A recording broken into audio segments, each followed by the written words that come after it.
तो हम web development की शुरुआत करने वाले हैं HTML के साथ और स्पेसिफिकली बात करूं तो HTML5 के साथ। अब HTML क्या है? अगर हमें कोडिंग की शुरुआत करनी है, हमें कोडिंग सीखनी है, प्रोग्रामिंग सीखनी है, तो HTML कोडिंग की दुनिया में वन ऑफ द ईजिएस्ट चीज़ है जिसके साथ हम कोडिंग सीखना शुरू कर सकते हैं। इनफैक्ट कुछ स्कूलों में तो HTML 7th-8th क्लास के अंदर सिखाई जाती है। तो इतना ईजी लेवल से हम स्टार्ट करेंगे अपने वेब डेवलपमेंट की जर्नी को।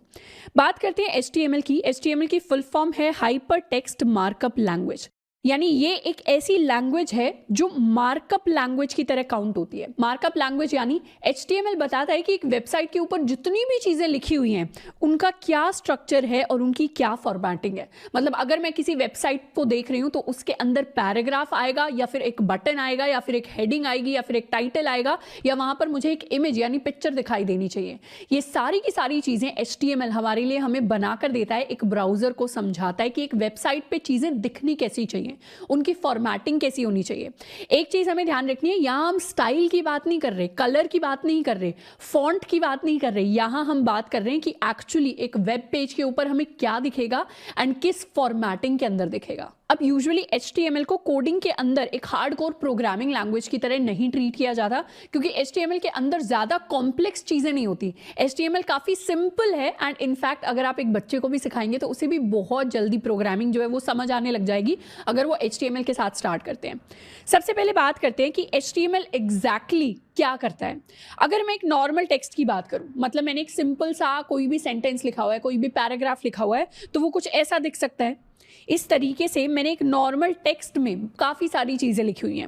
अब अगर इसी टेक्स्ट के ऊपर मुझे फॉर्मेटिंग लगानी है, फॉर्मेटिंग लगाने का मतलब कि कुछ चीज़ों में मैं बुलेट पॉइंट ऐड करना चाहूँगी, कुछ चीज़ों को, कुछ वर्ड्स को मैं बोल्ड में लिखना चाहूँगी, कुछ वर्ड्स को मैं इटैलिक में लिखना चाहूँगी, कुछ वर्ड्स को मैं अंडरलाइन करके दिखाना चाहूँगी।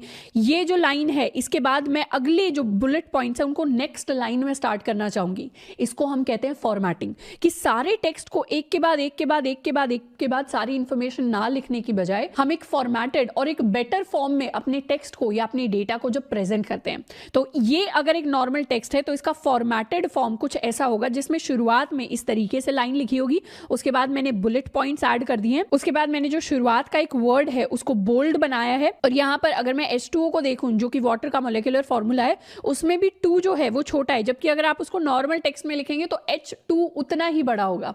तो इस तरीके से कौन सी चीज किस तरीके से प्रेजेंट होनी है वो हमें HTML बनाकर देता है। तो एक नॉर्मल प्लेन टेक्स्ट को हम फॉर्मेटेड टेक्स्ट में कन्वर्ट करने के लिए अपने HTML को यूज करते हैं। तो एक तरीके से हम ये समझ सकते हैं कि HTML हमारे ब्राउजर को, यानी क्रोम हो गया, सफारी हो गया, एज हो गया, इन सबको रूल्स बताता है कि अपना जो प्लेन टेक्स्ट है उसको प्रेजेंट कैसे करना है। अब एक बार बात करते हैं एक नॉर्मल गूगल सर्च वाले पेज की। इस पेज पर अगर मैं राइट क्लिक करूं तो मेरे पास काफी सारे ऑप्शंस आते हैं। ये सारे ऑप्शंस मेरे पास मैक के अंदर आ रहे हैं, बट अगर आप विंडोज भी यूज कर रहे हैं, लिनक्स भी यूज कर रहे हैं, तो उसमें भी अगर आप क्रोम के ऊपर हैं तो वहां आपको एक पेज सोर्स का ऑप्शन मिलेगा और एक इंस्पेक्ट का ऑप्शन मिलेगा। सबसे पहले मैं क्लिक करने वाली हूं पेज सोर्स के ऊपर, तो मुझे क्या पता चलेगा, मुझे यहां पर इस पेज का सारा कोड जो है वो मेरे लिए लिखकर आ जाएगा। एंड इसको अगर मैं नोटिस करूं तो यहां पर शुरुआत होती है डॉक टाइप HTML के साथ, यानी ये जो पूरी की पूरी चीज है ये एक HTML की फाइल है, HTML का कोड है जो बताता है कि डेटा को किस तरीके से प्रेजेंट करना है, कि बटन कहां पर आने वाला है, गूगल जो है उसका फॉन्ट क्या होने वाला है, फोटो किस तरीके से होने वाली है। तो ये सारी की सारी चीजें एक ब्राउजर को बताई जाती हैं और HTML फिर इससे सारा का सारा इंफॉर्मेशन निकालता है फॉर्मेटिंग के लिए। यहीं पर अगर वापस अपने गूगल पेज पर आकर मैं राइट क्लिक करके इंस्पेक्ट पर क्लिक करती हूँ तो मेरे लिए कुछ ऐसी सी विंडो खुलती है। अब यहाँ पर ये जो एरो है इसके ऊपर क्लिक करने के बाद मैं स्क्रॉल करने वाली हूँ अपने पेज के ऊपर, तो यहाँ पर मुझे पता चलेगा कि काफी सारे बॉक्सेस बन रहे हैं। गूगल है, ये एक सिंगल बॉक्स के अंदर आ गया, सर्च जो है ये भी एक सिंगल बॉक्स के अंदर आ गया, अगर मैं इस छोटे सर्च की बात करूँ ये भी एक बॉक्स के अंदर आ गया, इन आइकन्स की बात करूँ तो ये भी एक रेक्टेंगुलर बॉक्स के अंदर सारी चीजें मुझे दिखाई दे रही हैं। इन रेक्टेंगुलर बॉक्सेस के अंदर चीजें क्यों दिखाई देती हैं उसके बारे में अभी हम डिटेल में पढ़ने वाले हैं जब हम HTML एलिमेंट्स के बारे में बात करेंगे, बट ये एक्चुअली छोटे छोटे एलिमेंट्स हैं जिनसे मिलकर एक पूरा का पूरा हमारा वेब पेज बनता है। एंड यहाँ पर एलिमेंट्स के अंदर सारा का सारा मेरे इस पूरे पेज का HTML का कोड है जो बताता है कि HTML की वजह से ये पेज मुझे किस तरीके से, किस फॉर्मेटिंग में दिखाई देने वाला है। अब बात करते हैं कि किसी भी वेबसाइट के ऊपर अगर मुझे कुछ इन्फॉर्मेशन डिस्प्ले करनी है तो उसको कैसे डिस्प्ले करते हैं। HTML के अंदर एलिमेंट्स नाम की चीज़ें होती हैं, यानी मुझे अगर बताना है कि मेरे वेबसाइट के ऊपर एक पैराग्राफ आएगा या फिर एक इमेज आएगी या फिर मेरे पास कोई हेडिंग आने वाली है, तो उसके लिए हम HTML एलिमेंट्स को क्रिएट करते हैं। HTML एलिमेंट्स वो स्टैंडर्ड एलिमेंट्स होते हैं जो हमारा ब्राउजर पहचानता है। मतलब मेरे ब्राउजर को, क्रोम को पता है कि पैराग्राफ क्या होने वाला है HTML के अंदर, हेडिंग क्या होने वाली है, या फिर अगर मैं इमेज क्रिएट करने की कोशिश कर रही हूं तो वो क्या होने वाली है HTML के अंदर। तो यूजुअली इन एलिमेंट्स को दिखाने के लिए हम यूज करते हैं HTML टैग्स का। जैसे अगर मैं पैराग्राफ की बात करूं तो पैराग्राफ को HTML के अंदर लिखने के लिए मैं कुछ इस तरीके से P लिखती हूं एंड एंडिंग में इस तरीके से स्लैश के साथ P लिखती हूँ, और ये जो है ये एंगुलर ब्रैकेट्स के अंदर आता है। मतलब लेस देन और ग्रेटर देन वाला जो साइन है उसको हम एंगुलर ब्रैकेट कहते हैं। उसके अंदर अगर मैं P लिख दूं और यहाँ पर ये मेरा स्टार्ट हो जाएगा, ये मेरा एंड हो जाएगा। अब इन टैग्स के अंदर मैं जो भी चीज़ लिखती हूँ, मान लेते हैं मैंने लिखा ABCD, ये जो ABCD है ये पैराग्राफ की तरह मेरी वेबसाइट के ऊपर डिस्प्ले होने वाला है। ऐसे ही अगर मुझे हेडिंग दिखानी है अपनी वेबसाइट के ऊपर तो मैं इसके लिए टैग लिख सकती हूँ। मान लेते हैं मुझे H1 लेवल की हेडिंग दिखानी है। हेडिंग के अंदर भी लेवल्स होते हैं, 6 डिफरेंट लेवल्स। अगर मुझे H1 लेवल की हेडिंग दिखानी है तो मैं इस तरीके से लिखूंगी H1, और अंदर मैं जो भी हेडिंग लिखने वाली हूं वो एक बड़ी सी हेडिंग की तरह मेरी वेबसाइट के ऊपर दिखाई देने लग जाएगा। तो इस तरीके से डिफरेंट एलिमेंट्स को अगर मुझे क्रिएट करना है तो उनके लिए मुझे डिफरेंट HTML टैग्स को यूज करना पड़ता है, और इन टैग्स का काम होता है मेरी वेबसाइट के स्ट्रक्चर को डिजाइन करना। तो यहां से हमें बेसिक चीज ये याद रखनी है कि अगर मुझे अपनी वेबसाइट के ऊपर, अपने वेब पेज के ऊपर कुछ डिस्प्ले कराना होता है तो उसके लिए हमें चाहिए एलिमेंट्स, एंड डिफरेंट एलिमेंट्स को HTML में क्रिएट करने के लिए हम यूज करते हैं अपने HTML टैग्स का। तो अब डिटेल में बात कर लेते हैं कि HTML टैग्स होते क्या हैं। एक HTML टैग को हम कंटेनर की तरह समझ सकते हैं। मतलब कोई भी कंटेंट, कोई भी चीज, कोई भी टेक्स्ट अगर मुझे डिस्प्ले कराना है एक वेबसाइट के ऊपर तो उसको कंटेन करने के लिए मेरे पास एक कंटेनर होना चाहिए, और इसी कंटेनर को हम टैग कह देते हैं। जैसे अगर एक सिंपल से पैराग्राफ टैग का एग्जांपल लूं, पैराग्राफ टैग को हम कुछ इस तरीके से लिखते हैं जिसमें शुरुआत वाला जो होता है इसे हम कहते हैं ओपनिंग टैग, एंड जो लास्ट में लिखा होता है इसको हम कहते हैं क्लोजिंग टैग। तो यहाँ पर एंगुलर ब्रैकेट्स के अंदर अगर P लिखा है, P का मतलब पैराग्राफ होता है HTML के अंदर, एंड दोबारा से क्लोजिंग टैग के अंदर एंगुलर ब्रैकेट्स हैं बट यहाँ पर एक स्लैश आ जाता है। स्लैश दिखाता है कि ये टैग यहाँ पर खत्म हो रहा है, और इन टैग्स के बीच में जो भी चीज आती है इसे हम कहते हैं अपना कंटेंट। यानी ये जो पूरा का पूरा अंदर का मटेरियल है, अंदर का कंटेंट है, ये एक पैराग्राफ की फॉर्म में अब मेरी वेबसाइट के ऊपर डिस्प्ले होने वाला है। एंड इस opening tag, content and closing tag का जो कॉम्बिनेशन होता है उसको हम एक HTML एलिमेंट कह देते हैं। तो बहुत सिंपल सी हायरार्की है कि HTML टैग्स होते हैं, एक मेरा ओपनिंग टैग होता है, एक मेरा क्लोजिंग टैग होता है, उसके बीच में हमारा HTML का कंटेंट आता है, और टैग्स को और कंटेंट को जब हम मिला देते हैं तो उसे हम एक HTML एलिमेंट कह देते हैं। अब जैसे ही मैं ये चीज लिखूंगी अपने वेब ब्राउजर के ऊपर, अपने HTML डॉक्यूमेंट के अंदर, वैसे ही मेरे पूरा एक वेब पेज क्रिएट हो जाएगा जिसके अंदर एक पैराग्राफ की फॉर्म में दिस इज अ पैराग्राफ वाली लाइन डिस्प्ले होने लग जाएगी। इसी तरीके से मान लेते हैं कि मुझे कोई हेडिंग दिखानी है अपने वेब पेज के ऊपर, तो हेडिंग दिखाने के लिए मैं H1 टाइप की अगर हेडिंग दिखाना चाहती हूं तो H1 का मैं ओपनिंग टैग लिखूंगी और H1 का मैं क्लोजिंग टैग लिखूंगी, और इस टैग के अंदर जो भी मटेरियल आएगा, मान लेते हैं मैं लिखती हूं हेडिंग लार्ज, तो ये जो भी मैंने अंदर लिखा है ये सारा का सारा हेडिंग की फॉर्म में मेरे वेब पेज के ऊपर डिस्प्ले हो जाएगा। मुझे अगर किसी वर्ड को बोल्ड दिखाना है, थोड़ा सा हाईलाइट करके दिखाना है, तो बोल्ड के लिए हम HTML में यूज करते हैं B टैग।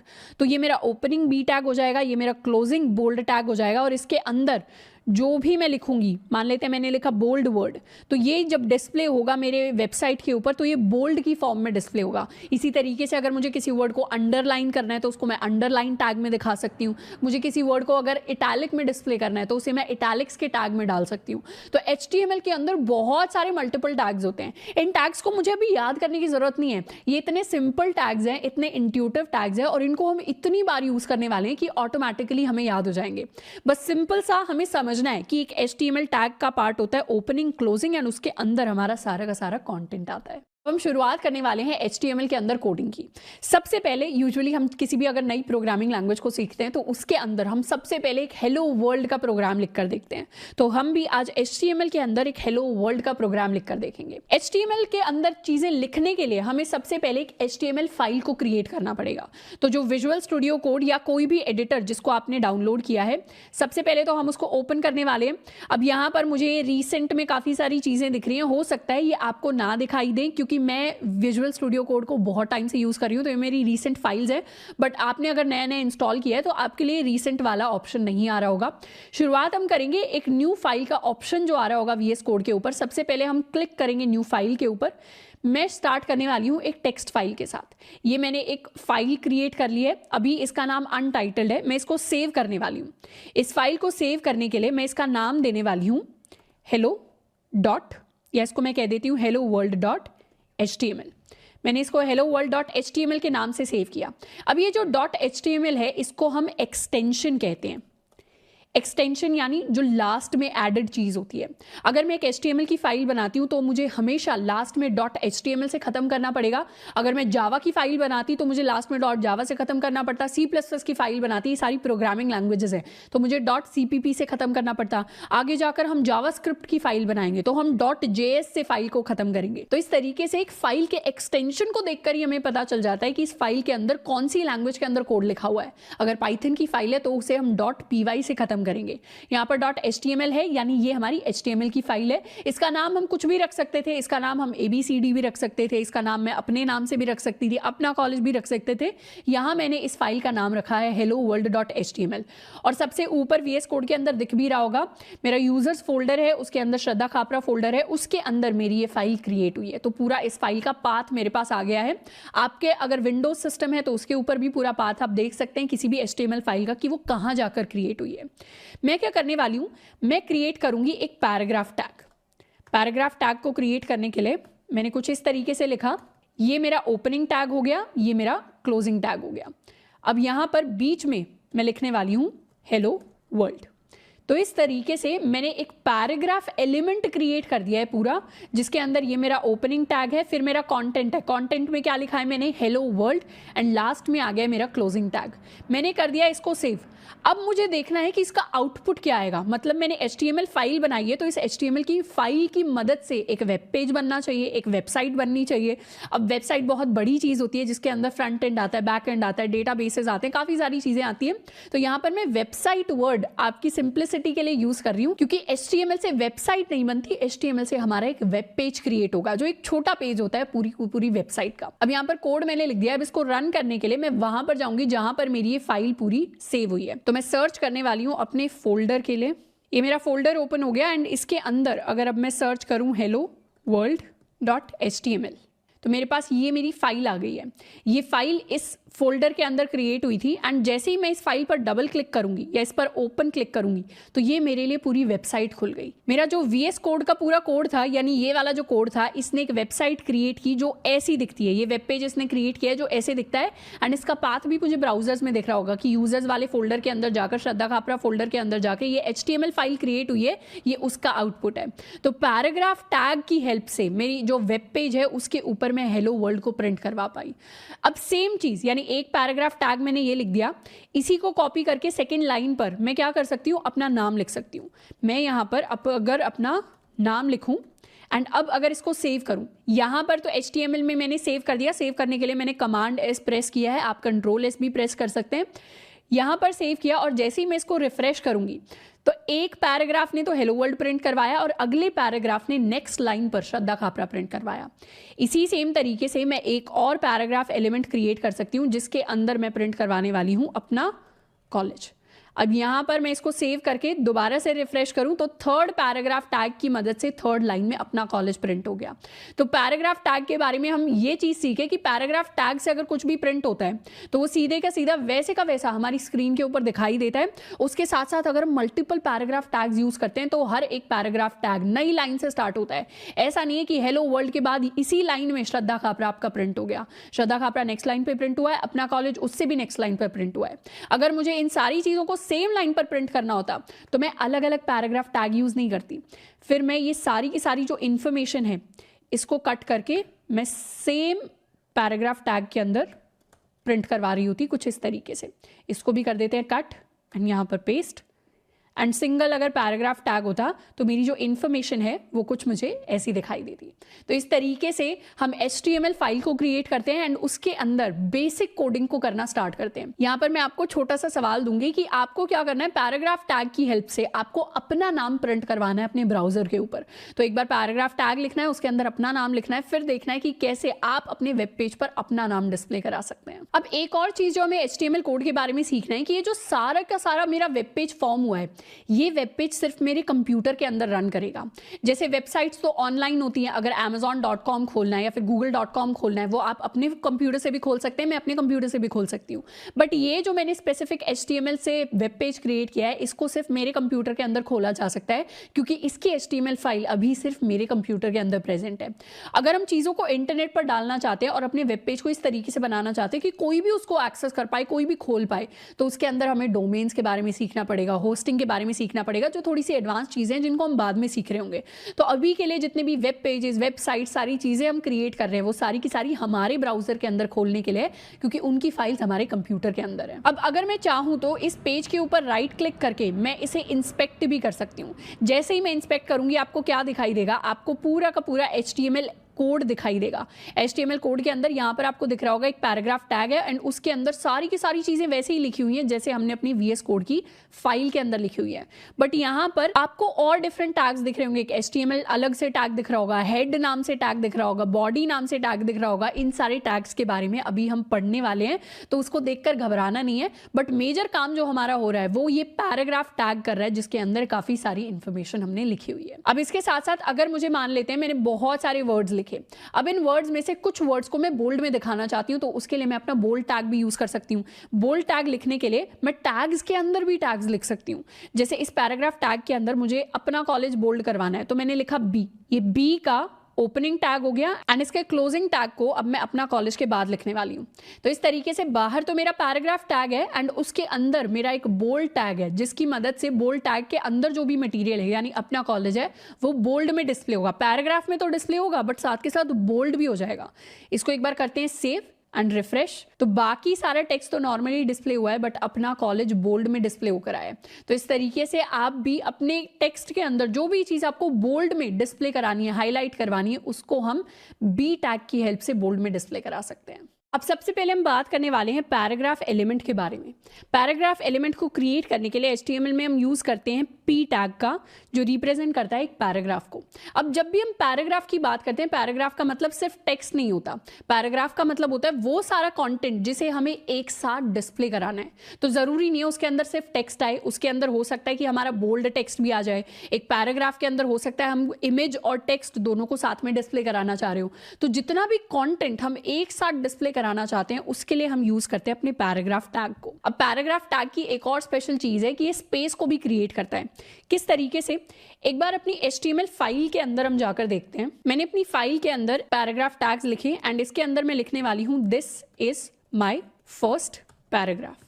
अब this is my first paragraph लिखने के बाद मैंने काफी सारी स्पेस दी एंड नेक्स्ट जो चीजें मैं लिखने वाली हूं this is my second paragraph. अब यहाँ पर मैं एक लाइन की स्पेस देकर इसको डिस्प्ले कराने वाली हूँ। इसको कर देते हैं सेव एंड जैसे ही मैंने यहाँ पर सेव किया तो ऑटोमेटिकली क्या हुआ, ये सारी की सारी इन्फॉर्मेशन मेरी सेम लाइन के ऊपर आ गई। ये ऐसा क्यों हो रहा है? अगर आप अपने VS कोड के अंदर सेव कर रहे हैं और वहां पर अगर आप नेक्स्ट लाइन पर ले जाकर सेव करने की कोशिश कर रहे हैं और सेम लाइन पर चीजें नहीं आ रही, तब भी आउटपुट आपका सेम ही आने वाला है। यानी पैराग्राफ में अगर मैं 2 पैराग्राफ्स लिखती हूँ तो सारी की सारी इन्फॉर्मेशन सेम लाइन पर आती है। मान लेते हैं यहाँ पर मैंने बहुत सारी स्पेस दी और अब मैंने इसको सेव किया, तब भी ऑटोमेटिकली वहीं पर आ रहा है। यहां से कंक्लूजन ये निकलता है कि HTML जो आप एक से ज्यादा स्पेसेस देते हैं या एक से ज्यादा नेक्स्ट लाइन पर चीजें डिस्प्ले कराना चाहते हैं, HTML उन सबको नहीं पहचानता। अगर आपने एक सिंगल पैराग्राफ टैग के अंदर चीजें लिखी हैं तो वो सारी की सारी चीजें एक साथ डिस्प्ले होंगी, यानी सिंगल लाइन में डिस्प्ले होंगी, चाहे कितनी भी बड़ी आप लाइन में चीजों को डिस्प्ले करा दें। मतलब मैं सेम चीज को बार बार अगर कॉपी पेस्ट करना चाहूं तो इसको मैं कर लेती हूं सेव एंड अब अगर इसे मैं रिफ्रेश करूं तो सारी की सारी चीज़ें एक के बाद एक के बाद एक के बाद एक डिस्प्ले होंगी। बट मुझे अगर थोड़ी सी स्पेस चाहिए इन चीज़ों के डिस्प्ले होने में, तो मुझे एक नया पैराग्राफ टैग क्रिएट करना पड़ेगा। जैसे यहाँ से अगर मैं आधी इन्फॉर्मेशन को हटा दूँ एंड उसके बाद अगर मैं एक पैराग्राफ टैग लिखूँ तो उसके अंदर मैं ये सारी इन्फॉर्मेशन डिस्प्ले करा सकती हूँ और अब चीज़ें दो डिफरेंट लाइन पर होंगी। तो यूजुअली ये अगर एक सेट ऑफ इन्फॉर्मेशन है और ये अगर मेरा दूसरा सेट ऑफ इन्फॉर्मेशन है और दोनों को अगर मुझे अलग अलग पैराग्राफ्स में डिस्प्ले कराना है तो मुझे दो पैराग्राफ टैग्स का यूज करना पड़ेगा। इसीलिए पैराग्राफ टैग को हम कनेक्टेड या रिलेटेड इन्फॉर्मेशन या कंटेंट को डिस्प्ले कराने के लिए यूज करते हैं। तो ये जो मेरा फर्स्ट पैराग्राफ है इसके अंदर रिलेटेड इन्फॉर्मेशन है, जो मेरा सेकंड पैराग्राफ है इसके अंदर भी रिलेटेड इन्फॉर्मेशन है। अगर आप चाहेंगे कि नहीं सिंगल पैराग्राफ टैग के अंदर मैं तो यहाँ पर इस तरीके से नेक्स्ट लाइन में चीजें लिख दूंगा और ये नेक्स्ट लाइन में ही डिस्प्ले होंगे HTML के अंदर जब मेरा वेब पेज क्रिएट होगा, तो ऐसा नहीं होने वाला। आप चाहे यहाँ पर कितनी भी एक्स्ट्रा स्पेसेस या एक्स्ट्रा लाइन दे दें, HTML उन सबको इग्नोर करता है। HTML सिर्फ टैग्स को पहचानता है। अगर पैराग्राफ टैग के अंदर चीजें लिखी हुई हैं तो एक्स्ट्रा स्पेस या एक्स्ट्रा लाइन HTML आपको ऐड नहीं करने देगा। सारी चीजों को वो इकट्ठा करके एक साथ प्रेजेंट करेगा। इसीलिए मल्टीपल चीजों को दिखाने के लिए, मल्टीपल रिलेटेड कंटेंट को दिखाने के लिए हमें मल्टीपल टैग्स को यूज करना पड़ता है। तो इसको एक बार कर लेते हैं सेव। अब यहाँ पर भी ये जो लास्ट पैराग्राफ है इसको अगर मुझे बोल्ड में दिखाना है तो यहाँ पर मैं बोल्ड टैग का यूज कर सकती हूँ और अपने लास्ट पैराग्राफ को, लास्ट लाइन को, इस पूरी लाइन को मैंने कट किया एंड बोल्ड टैग के अंदर पेस्ट कर दिया। तो अब यहाँ पर ये मेरा नॉर्मल एक पैराग्राफ है, ये मेरा नॉर्मल एक पैराग्राफ है एंड सेकंड पैराग्राफ के अंदर मैंने बोल्ड के अंदर पूरी की पूरी लाइन को लिख दिया है।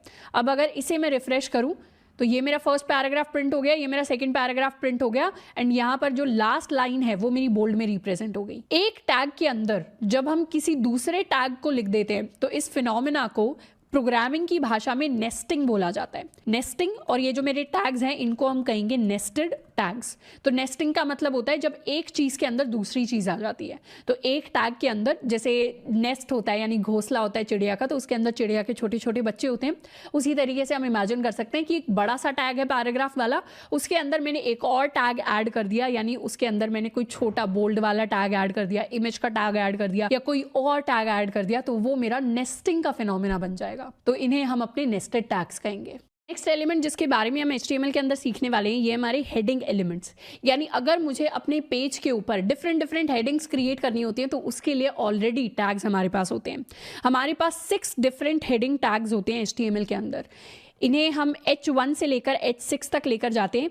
यानी एक टैग होता है मेरा H1 जो डिस्प्ले करता है सबसे बड़ी हेडिंग, यानी इसके अंदर जो भी चीज़ आप लिखेंगे ABCD अगर मैंने लिखा तो ये सबसे लार्जेस्ट साइज में डिस्प्ले होगा हेडिंग की टर्म्स में। दूसरा टैग होता है मेरे पास H2, तीसरा टैग होता है H3, चौथा टैग होता है मेरे पास H4, पांचवा होता है मेरे पास H5 एंड 6 टैग मेरे पास होता है H6। एंड ये साइज में नीचे की तरफ डिक्रीज होते चले जाते हैं। मतलब अगर आपको सबसे छोटी हेडिंग देनी है तो वो H6 में आएगी और सबसे बड़ी हेडिंग देनी है तो वो मेरे पास H1 में आएगी। तो ये 6 different levels of section headings को रिप्रेजेंट करते हैं। इसका एक एग्जांपल हम कैसे देख सकते हैं कि हेडिंग किस तरीके से रिप्रेजेंट होती है। अगर मैं अपने ब्राउजर के ऊपर जाऊं और मान लेते हैं मैंने एक पेज खोला एवेंजर्स विकिपीडिया के नाम से, मैंने इस पेज को खोला। अब इस पेज में ये जो द एवेंजर्स, ये जो टाइटल लिखा हुआ है, ये मेरी सबसे बड़ी हेडिंग है। अब इससे छोटी हेडिंग क्या होगी? ये तो मेरी सबसे बड़ी हेडिंग हो गई। मेरी एक लेवल छोटी हेडिंग हो जाएगी ये प्लॉट। उसी सेम लेवल पर ये कास्ट आ जाएगी। तो H1 हेडिंग के अंदर अगर मुझे लिखना है तो मैं अपने मेन टाइटल को लिखूंगी। उसके बाद नेक्स्ट जो सबसे बड़ी हेडिंग है यानी ये जो प्लॉट हो गया या फिर ये जो कास्ट हो गया, इसको मैं H2 के अंदर लिखूंगी। अब H2 के अंदर भी अगर मुझे और कोई सब हेडिंग देनी है तो उसे मैं H3 में लिखूंगी। एंड इस तरीके से डिफरेंट लेवल्स ऑफ हेडिंग को हम क्रिएट करते हैं। जैसे अगर मैं अपनी HTML फाइल की बात करूं तो यहां मैं लिख सकती हूँ H1, ये मेरा ओपनिंग टैग हो गया, ये मेरा क्लोजिंग टैग हो गया। अब इसके अंदर मैं अपनी मेन हेडिंग को लिख सकती हूँ। ये है मेरी मेन हेडिंग, मान लेते हैं मेरी मेन हेडिंग है एवेंजर्स। तो इस तरीके से मैंने अपनी मेन हेडिंग को डिस्प्ले कर दिया। अब अगर इनकी छोटी सब हेडिंग्स मुझे डिस्प्ले करनी है तो अब मैं सारी की सारी जो सब हेडिंग्स होंगी उनको H2 के अंदर डिस्प्ले करूंगी।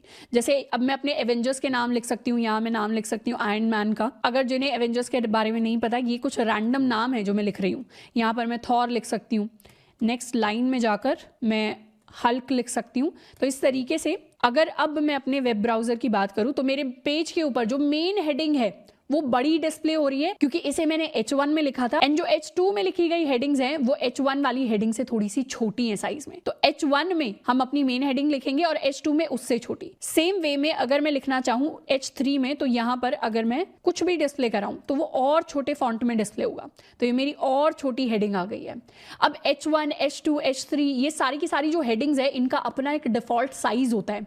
H1 वाली हेडिंग हमेशा सेम डिफॉल्ट साइज की प्रिंट होगी, H2 वाली हेडिंग हमेशा सेम डिफॉल्ट साइज में हमें पेज के ऊपर दिखाई देगी, H3 वाली हेडिंग भी सेम डिफॉल्ट साइज में हमें पेज के ऊपर दिखाई देगी। इसी तरीके से 6 हेडिंग्स के लिए 6 डिफॉल्ट साइजेस पहले से ही डिफाइंड होते हैं। एंड यूजुअली जब हम CSS लिख रहे होंगे, यानी अपनी वेब पेज का जब हम स्टाइल डिफाइन कर रहे होंगे, तो उसके अंदर हम बाकी के टेक्स्ट के लिए तो फॉन्ट चेंज कर सकते हैं, बट यूजुअली जो मेरी H1 वाली हेडिंग होती है, H2 वाली हेडिंग होती है, H3 वाली हेडिंग होती है, हेडिंग्स के लिए हम उनका फॉन्ट साइज चेंज नहीं करते, क्योंकि बाय डिफॉल्ट जब पहले से ही वो फॉन्ट साइज डिफाइन किया गया है तो हम HTML के जो बाय डिफॉल्ट रूल्स हैं उसके साथ इतना ज्यादा नहीं खेलते। तो मैक्सिमम केसेस में हम हेडिंग्स का डिफॉल्ट साइज चेंज नहीं कर रहे होंगे, जो उनका डिफॉल्ट साइज है हम उसे वैसा ही रखते हैं। एंड अगर हमें अच्छे से अपने HTML प्रोग्राम को लिखना है तो HTML कोड के अंदर, फाइल के अंदर यूजुअली हमारे पास एक ही H1 टैग होता है। ऐसा नहीं है कि मल्टीपल H1 टैग्स को हम डिस्प्ले कराएंगे। तो H1 टैग एक ही होता है। अपने H2 टैग्स को हम मल्टीपल रख सकते हैं डिपेंडिंग अपॉन हम कौन से लेवल की बात कर रहे हैं अपने पेज के ऊपर। अब अगर मैं चाहूं तो यहां पर हेडिंग टैग्स मैंने लिखे हुए हैं, इनके साथ मैं अपने पैराग्राफ टैग को मिक्स कर सकती हूँ। This is a paragraph. इस तरीके से मैं एक पैराग्राफ टैग को हर एक हेडिंग के बाद लिख सकती हूँ। इसको कर लेते हैं सेव एंड इसको करते हैं रिफ्रेश। तो यहाँ पर ये मेरी मेन हेडिंग आ गई, ये आई है मेरे पास H1 की हेल्प से।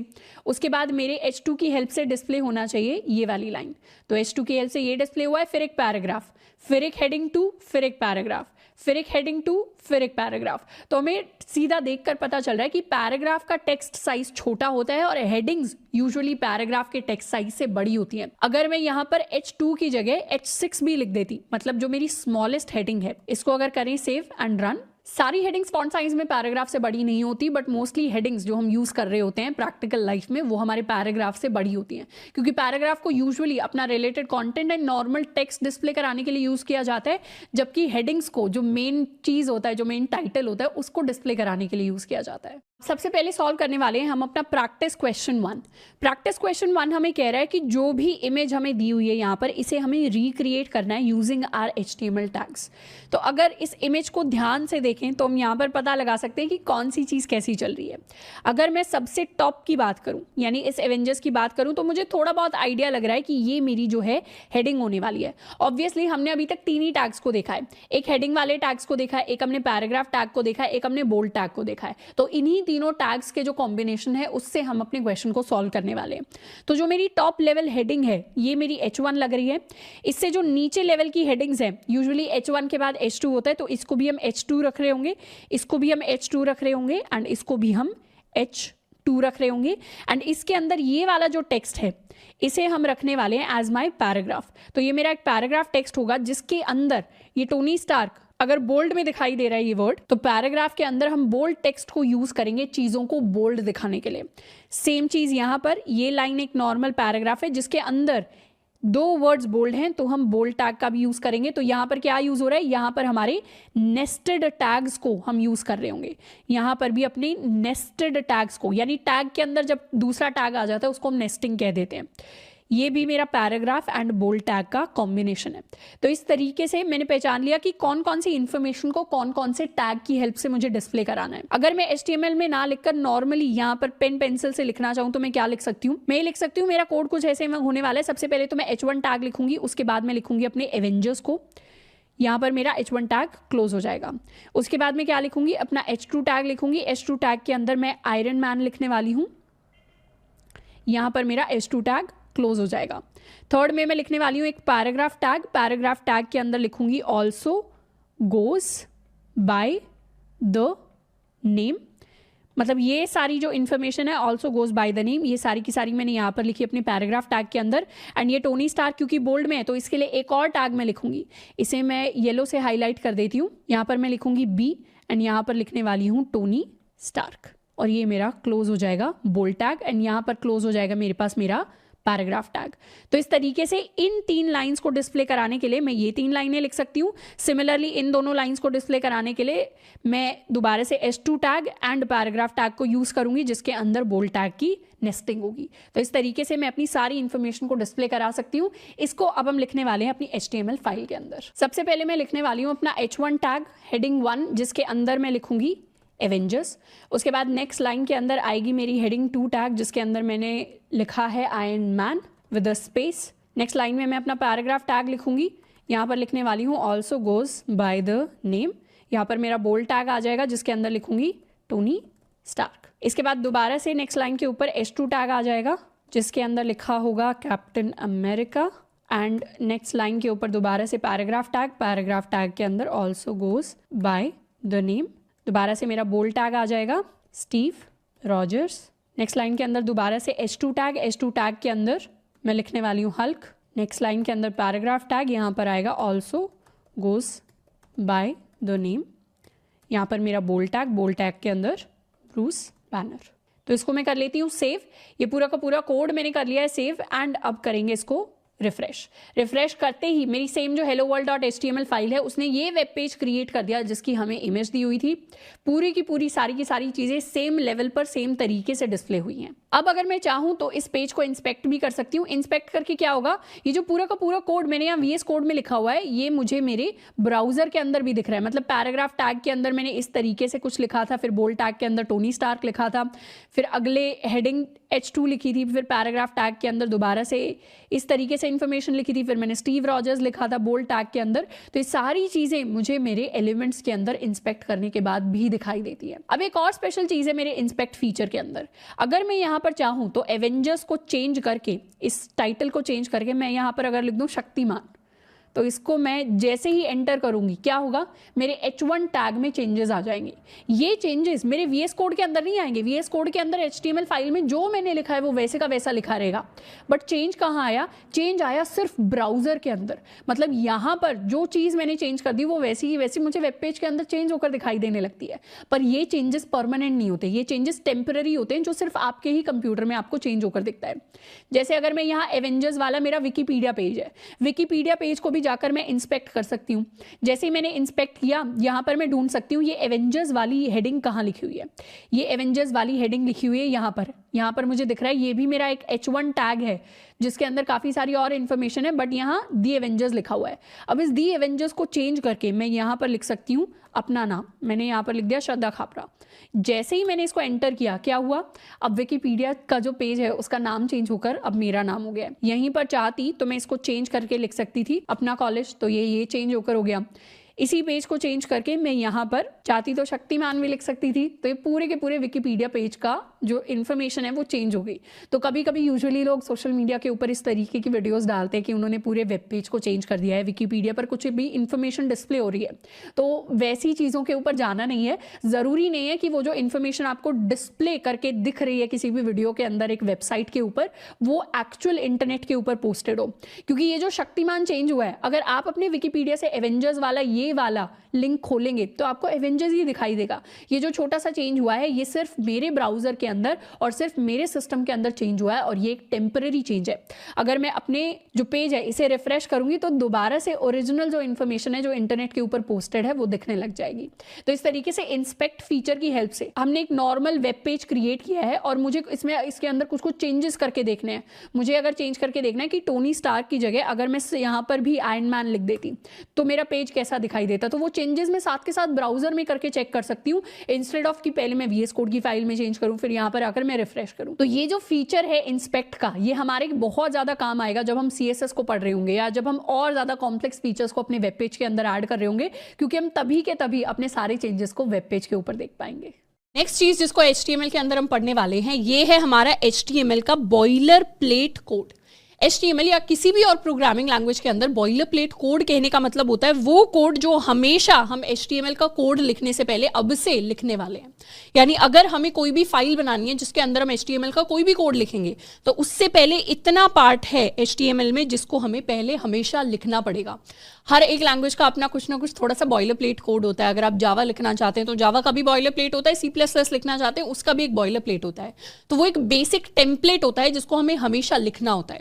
तो इसी बेसिक टेम्पलेट या स्टैंडर्ड फॉर्मेट इसको हम कह सकते हैं, या इसको skeleton of writing HTML code हम कह सकते हैं। यानी हमारे HTML कोड का भी एक बेसिक ढांचा होता है जिसको पहले हमें प्रिपेयर करना होता है। यानी डायरेक्टली हम फाइल खोलकर सिंपल जैसे अभी तक हम टैग्स लिखते आए हैं वैसे टैग्स लिखना हमें स्टार्ट नहीं करना। जैसे शुरुआत में ही पहली लाइन में हमने पैराग्राफ टैग बना दिया या कोई और टैग बना दिया, उस तरीके से नहीं अप्रोच करना पड़ता। सारी चीजों को HTML में हमें सिस्टमैटिक तरीके से लिखना पड़ता है। सबसे ऊपर HTML की फाइल के सबसे ऊपर हम ये लाइन लिखते हैं। इस लाइन में हम कुछ ऐसा लिखते हैं कि एक्सक्लेमेशन डॉक टाइप HTML। इस लाइन का बेसिक मतलब होता है कि हम HTML5 को यूज कर रहे हैं। यानी पूरे के पूरे डॉक्यूमेंट को ये फाइल बता देती है कि HTML का कौन सा वर्जन यूज हो रहा है, वर्जन 5 यूज हो रहा है। जैसे हमारे पास गेम्स में वर्जन होते हैं या हम व्हाट्सएप जैसी एप्स को अपडेट करते हैं, वैसे HTML भी अपडेट होता है। और HTML का जो अपडेटेड वर्जन है जिसको हम यूज करते हैं वो है हमारा वर्जन 5, जिसको इस लाइन के थ्रू हम रिप्रेजेंट करते हैं। उसके बाद नेक्स्ट जिस टैग को हम लिखते हैं ये होता है मेरा HTML टैग। HTML टैग पूरे के पूरे बाकी के कोड को अपने अंदर लिखवाता है। मतलब सारी जो बाकी की बाकी चीजें हम लिखने वाले हैं वो सारी की सारी अब HTML टैग के अंदर लिखी जाएंगी। HTML टैग को एक तरीके से हम अपना रूट टैग कह सकते हैं। अब ये रूट वर्ड आता कहाँ से? रूट यानी जड़ या फिर किसी भी कोड का सबसे पहला पार्ट। तो जब भी हम HTML के कोड की बात करते हैं तो इसमें सबसे ऊपर हमने ये वाला टैग लिखा है जिसको हम HTML टैग कहेंगे। HTML टैग के अंदर हमने ये वाला टैग लिखा है जिसको हम हेड टैग कहेंगे। तो HTML के अंदर इस तरीके का एक हायरार्कियल स्ट्रक्चर बनता है। हेड टैग के अंदर मैंने ये वाला टैग लिखा है जिसको हम टाइटल टैग कहेंगे। तो इस तरीके से लेवल वाइज लेवल हम अपने टैग्स को अरेंज कर सकते हैं और इसी अरेंजमेंट को हम हायरार्कियल अरेंजमेंट कहते हैं। हायरार्कियल यानी जिसमें लेवल्स आते हैं। जैसे हमारे घर पे हमारे दादाजी होते हैं, दादाजी के नीचे पापा वाली जनरेशन आती है, पापा वाली जनरेशन के नीचे हमारी जनरेशन आती है। तो एक तरीके से क्या फॉर्म होगी? हायरार्की फॉर्म होगी जिसके अंदर आप डायग्राम बनाएंगे तो लेवल्स आते हैं। वैसे ही लेवल्स हमारे HTML टैग्स के अंदर आते हैं जो दिखाता है कौन सा टैग ऊपर आता है यानी पहले आता है या बाहर आता है और कौन सा टैग नीचे की तरफ या अंदर की तरफ आता है। तो इसी हायरार्कियल अरेंजमेंट में जो सबसे टॉप लेवल पे बैठा होता है उसे हम रूट कहते हैं। और यहां पर रूट कौन हो जाएगा? यहां पर रूट हो जाएगा हमारा HTML टैग, क्योंकि ये फर्स्ट ऐसा वैलिड टैग है जिसके साथ हम अपने HTML कोड की शुरुआत करते हैं। तो जब भी हम अपना HTML कोड लिख रहे होंगे हम पहले डॉक टाइप लिखेंगे, फिर हम HTML टैग को लिख रहे होंगे और फिर सारा का सारा कोड हमारे HTML टैग के अंदर जा रहा होगा। अब HTML टैग के अंदर जो फर्स्ट टैग हम लिखते हैं ये होता है हमारा हेड टैग। इस हेड टैग को हम लिख रहे होते हैं और हेड टैग के अंदर सारी की सारी हमारी मेटा इंफॉर्मेशन या बाकी एक्स्ट्रा इंफॉर्मेशन जाती है। मतलब ये जितना भी पार्ट होता है मेरा, इसमें जैसे अगर मुझे CSS को लिंक करना है HTML के साथ, यानी अगर मुझे किसी भी वेबसाइट की स्टाइलिंग बतानी है तो स्टाइलिंग को हेड टैग के अंदर बताया जाएगा। अगर मुझे जावास्क्रिप्ट को लिंक करना है HTML के साथ तो उसको भी हम हेड टैग के अंदर लिंक कर रहे होंगे। यानी जो दूसरी फाइल्स की लिंकिंग होती है या कोई भी एक्स्ट्रा इंफॉर्मेशन होती है जो हमें ब्राउजर के ऊपर या अपने वेब पेज के ऊपर डिस्प्ले नहीं करानी बट एक्स्ट्रा इंफॉर्मेशन होनी चाहिए, उस इंफॉर्मेशन को हम अपने हेड टैग के अंदर लिखते हैं। तो इस हेड टैग को एक तरीके से हम कह सकते हैं कि इसके अंदर हम अपना मेटा डेटा स्टोर करते हैं। मेटा डेटा का बेसिक मतलब होता है डेटा अबाउट डेटा, यानी जितना भी हमारा HTML कोड है उसके बारे में एक्स्ट्रा इंफॉर्मेशन जिसको हम स्टोर करना चाहते हैं। जैसे उसकी स्टाइलिंग कहाँ से आनी है, उसकी फंक्शनैलिटी कहाँ से आनी है। और इस हेड टैग के अंदर एक टैग है जिसको हम हमेशा अपने वेब पेजेस के लिए डिफाइन करते हैं, वो होता है मेरा टाइटल टैग। टाइटल कहने का मतलब है कि ये हमारे वेब पेज का टाइटल है। टाइटल इसको आप ऐसे समझ सकते हैं कि अगर हमें किसी भी वेबसाइट का नाम गूगल पे सर्च करना है, मान लेते हैं मैंने गूगल पे सर्च किया amazon.com, तो गूगल क्या करेगा?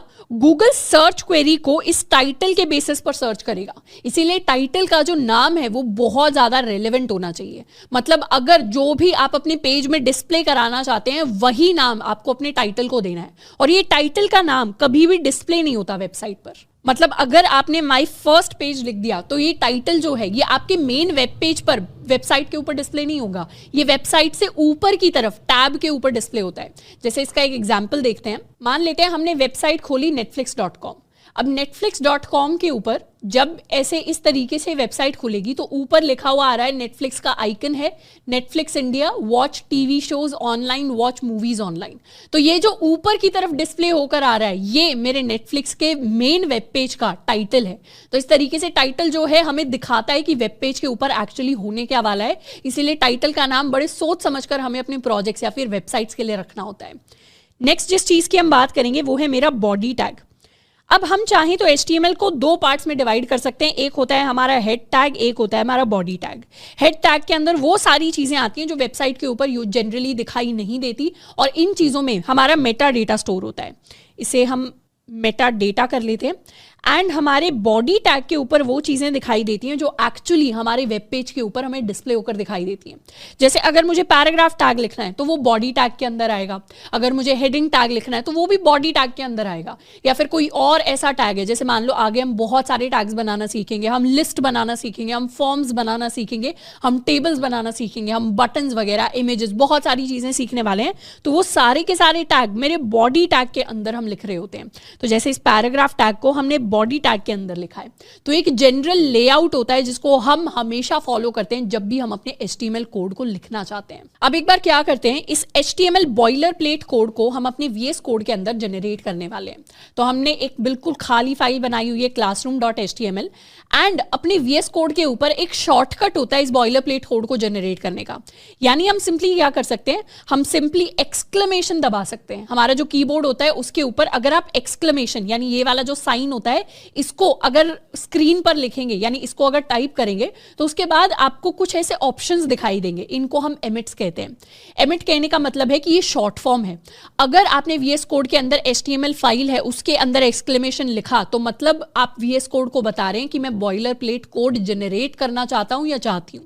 और इनफैक्ट HTML आपको दिखाएगा भी कि एमिट एब्रीविएशन, कि आप इस तरीके का कुछ कोड है जिसको जनरेट करने की कोशिश कर रहे हैं। और सिंपली अब आप क्या कर सकते हैं, या तो ये जो ब्लू लाइन हाईलाइट हो रही है आप इस पर क्लिक कर सकते हैं, नहीं तो आप एंटर या फिर अपना जो हमारे मैक के ऊपर होता है रिटर्न, एंटर या रिटर्न में से कुछ भी प्रेस कर सकते हैं, नहीं तो ईजीएस्ट ऑप्शन है कि आप इस ऑप्शन ब्लू लाइन पर क्लिक कर दीजिए। तो क्लिक करने से क्या हुआ, मेरा सारा का सारा बॉयलर प्लेट कोड HTML ने, VS कोड ने ऑटोमेटिकली जनरेट कर दिया। और ये कैसे जनरेट हुआ, ये जनरेट हुआ with the help of emits.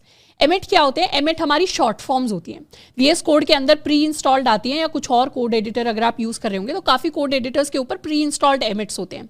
अगर एमिट आपके VS कोड के ऊपर काम नहीं कर रहा, या आप कोई और कोड एडिटर यूज कर रहे हैं उसके ऊपर काम नहीं कर रहा, तो कोई परेशानी की बात नहीं है। आप चाहें तो ये पूरा का पूरा जो कोड है इसको टाइप भी कर सकते हैं खुद से, तो टेंशन लेने की बात नहीं है। अगर एमिट वर्क भी नहीं कर रहा तो भी आप HTML का कोड रन कर सकते हैं। अब एमिट ने ऑटोमेटिकली ये सारा का सारा कोड जनरेट कर दिया। कैसे, एक शॉर्ट फॉर्म मैंने लिखी एक्सक्लेमेशन, उससे मेरा पूरा कोड जनरेट हो गया। तो एमिट्स हमारे बहुत काम के होते हैं, एंड आगे जाके हम और भी एमिट्स के बारे में पढ़ेंगे। अभी के लिए अपने बॉयलर प्लेट कोड पे ध्यान देते हैं।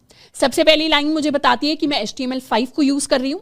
सेकेंड लाइन के अंदर HTML में कुछ ऐसा मुझे दिखाई दे रहा है, language lang is equal to en। इस लाइन का बेसिक मतलब ये होता है, ये जो एक्स्ट्रा लाइन आई है HTML टैग के अंदर, इसका बेसिक मतलब होता है कि हम कौन सी लैंग्वेज दिखाना चाह रहे हैं अपने पेज के ऊपर। हम इंग्लिश लैंग्वेज को यूज करना चाह रहे हैं। अब मल्टीपल लैंग्वेजेस हैं जिसको आप HTML के अंदर यूज कर सकते हैं। आप चाहें तो फ्रेंच यूज कर सकते हैं, जर्मन, पर प्राइमरीली हम इंग्लिश को यूज करते हैं। उसके बाद मेरा हेड टैग है, उसके अंदर ये 2-3 एक्स्ट्रा टैग्स आपको दिख रहे होंगे जो क्या देते हैं, जो मुझे मेटा इंफॉर्मेशन देते हैं। मेटा इंफॉर्मेशन यानी वो इंफॉर्मेशन जो डेटा के बारे में ही है, ऐसी इंफॉर्मेशन जो दिखाई नहीं देती बट एक्स्ट्रा आकर स्टोर हो जाती है। तो यहाँ पर उसी तरीके की कुछ इन्फॉर्मेशन है। यहाँ पे मुझे बताया हुआ है हम कौन सा कैरेक्टर सेट यूज कर रहे हैं, कैरेक्टर सेट यानी इंग्लिश के कैरेक्टर सेट का यहाँ पे नाम लिखा हुआ है। एंड इस तरीके की और भी एक्स्ट्रा इन्फॉर्मेशन है स्क्रीन साइजेस के बारे में, जो बेसिकली मेरा व्यू पोर्ट होता है। बट ये एक्स्ट्रा चीजें हैं, इस पर ज्यादा ध्यान हमें देने की जरूरत नहीं है। ये मेरा टाइटल है, उसके बाद मेरा हेड टैग खत्म हो जाता है, फिर मेरा बॉडी टैग आ जाता है। तो इस तरीके से हम अपने HTML का जो लेआउट है बेसिक उसको कर सकते हैं। एंड उसके अंदर अब बॉडी टैग के अंदर हम एक पैराग्राफ टैग लिख सकते हैं। Let's call it hello world. Hello world हमने लिख दिया पैराग्राफ टैग के अंदर, और टाइटल में हम लिखने वाले हैं my boiler plate code. Safe. अब अगर ब्राउजर में जाकर इसे रिफ्रेश करें तो इस तरीके की कुछ चीजें अपीयर होंगी। मतलब जो हेलो वर्ल्ड मैंने पैराग्राफ टैग के अंदर लिखा था वो मेरी स्क्रीन पर, मतलब विंडो पर, वेबसाइट के ऊपर मुझे दिखाई देगा, और माय बॉयलर प्लेट कोड, ये वो लाइन है जिसको मैंने टाइटल के अंदर लिखा था, वो मुझे ब्राउजर के ऊपर टैब पर दिखाई देती है। तो ये डिफरेंस होता है टाइटल और बॉडी टैग के कंटेंट के अंदर। अब जब भी हम अपना HTML कोड लिखेंगे ना, वैसे तो हम चाहें तो इसे इसी सिमिलर लेआउट के अंदर छोड़ सकते हैं, पर थोड़ी थोड़ी चीज़ें हैं जिनको हम कर सकते हैं जो हमारे कोड को और ज़्यादा रीडेबल बनाती है। जैसे एक चीज़ जो हम कर सकते हैं कि जैसे ही HTML टैग के अंदर कोई और टैग आ रहा है या किसी भी टैग के अंदर कोई और टैग आ रहा है तो उसको हम एक टैब की स्पेस दे देंगे। यानी यहाँ पर मैं जाऊँगी और इसको थोड़ी सी स्पेस दे दूँगी, यानी मैंने टैब प्रेस किया अपने कीबोर्ड के ऊपर, एंड इन चारों को भी जाकर मैं थोड़ी सी टैब की स्पेस दे दूँगी, इसको भी टैब की स्पेस दे दी। एंड इस तरीके से क्या होगा, मेरा लेआउट बहुत सुंदर दिखेगा। सेव कर लेते हैं। तो इससे मुझे पता चल रहा है कि यहाँ पर अगर स्पेस है तो मतलब मेरा हेड टैग मेरे HTML टैग के अंदर आता है। मेटा और हेड के बीच में स्पेस है तो मतलब मेरा मेटा वाला टैग मेरे हेड टैग के अंदर आ रहा है। एंड इसी तरीके से पैराग्राफ और बॉडी टैग में स्पेस है तो पैराग्राफ टैग बॉडी टैग के अंदर आ रहा है। तो ये जो एक्स्ट्रा स्पेस हम सामने की तरफ देते हैं इसको कहते हैं इंडेंटेशन। मैं आपको लिख के भी बता देती हूँ, काफ़ी इंटरेस्टिंग वर्ड है। इसको कहते हैं हम इंडेंटेशन। इंडेंटेशन का बेसिक मतलब होता है प्रॉपर स्पेसिंग, और इंडेंटेशन एक अच्छे प्रोग्रामर की, एक एक्सपीरियंस प्रोफेशनल प्रोग्रामर की निशानी होती है कि वो अच्छी तरीके से स्पेस देते हैं अपने कोड के अंदर और कोड काफ़ी ज़्यादा रीडेबल बनता है। तो जैसे जैसे मैं अगर स्पेसिंग दूँ आने वाले चैप्टर्स के अंदर, हमें वैसे वैसे फॉलो करना है और उसी तरीके की हमारी अच्छी आदत बिल्ड होती चली जाएगी। एंड इनफैक्ट इंडेंटेशन सिर्फ HTML कोड के अंदर नहीं, चाहे हम जावास्क्रिप्ट पढ़ें, चाहे हम CSS पढ़ें, चाहे हम कोई और लैंग्वेज पढ़ रहे हो, सबके अंदर इंपॉर्टेंट होती है। अब HTML के अंदर अगर आपने इंडेंटेशन नहीं दी तो उससे क्या होगा, उससे HTML पर कोई फर्क नहीं पड़ेगा, कोड हमारा वैसे के वैसे रन करेगा। पर पाइथन जैसी लैंग्वेज, पाइथन एक लैंग्वेज होती है, उसके अंदर अगर इंडेंटेशन आपने खराब दे दी तो आपका कोड ही वर्क नहीं करता। तो वहां पर इंडेंटेशन बहुत ज्यादा इंपॉर्टेंट होती है। यहां पर कोड को रन कराने के मामले में बिल्कुल भी इंपॉर्टेंट नहीं होती, बट हाँ एक एक्सपीरियंस्ड और प्रोफेशनल प्रोग्रामर की निशानी होती है, तो उसको हमें फॉलो करते हुए चलना है। अब नेक्स्ट टॉपिक जिसको हम HTML के अंदर पढ़ने वाले हैं ये है मेरा लिस्ट एलिमेंट। यानी जब भी अगर हमें HTML के अंदर या ब्राउजर के ऊपर अपनी लिस्ट को दिखाना होता है तो उसके लिए हम लिस्ट टैग का यूज करते हैं। हम लिस्ट को दो फॉर्म्स में दिखा सकते हैं। एक होता है बुलेट पॉइंट्स की फॉर्म में, यानी इस तरीके से item A, item B, item C, इस तरीके की अगर हमें लिस्ट दिखानी होती है जिसमें यहाँ पर मेरे बुलेट पॉइंट्स आते हैं, मतलब सर्कल में वो जो डॉट्स आते हैं, इस तरीके की लिस्ट को हम अपनी अनऑर्डर्ड लिस्ट कहते हैं। अनऑर्डर्ड लिस्ट कहने का मतलब है इस लिस्ट के अंदर अपना कोई एग्जैक्ट ऑर्डर नहीं है। ये ऐसी लिस्ट है जिसके अंदर B वाला आइटम हम ऊपर भी दिखा सकते थे, A वाला हम नीचे भी दिखा सकते थे, तो कोई सेट सीक्वेंस नहीं होता हमारे आइटम्स का। एंड वहीं दूसरी तरफ हमारे पास ऐसी लिस्ट भी होती है जिसमें हम लिखते हैं नंबर 1, नंबर 2, नंबर 3, नंबर 4। जैसे मान लो रोल नंबर की लिस्ट निकली है तो उसमें हो सकता है A से जिसका नाम शुरू होता है वो थोड़ा ऊपर आएंगे, B से जो नाम शुरू होता है वो बाद में आएगा, D से जो नाम शुरू होता है वो उसके बाद आएगा, एंड इस तरीके से मल्टीपल नेम्स जो हैं वो फॉलो करते हुए नीचे आएंगे।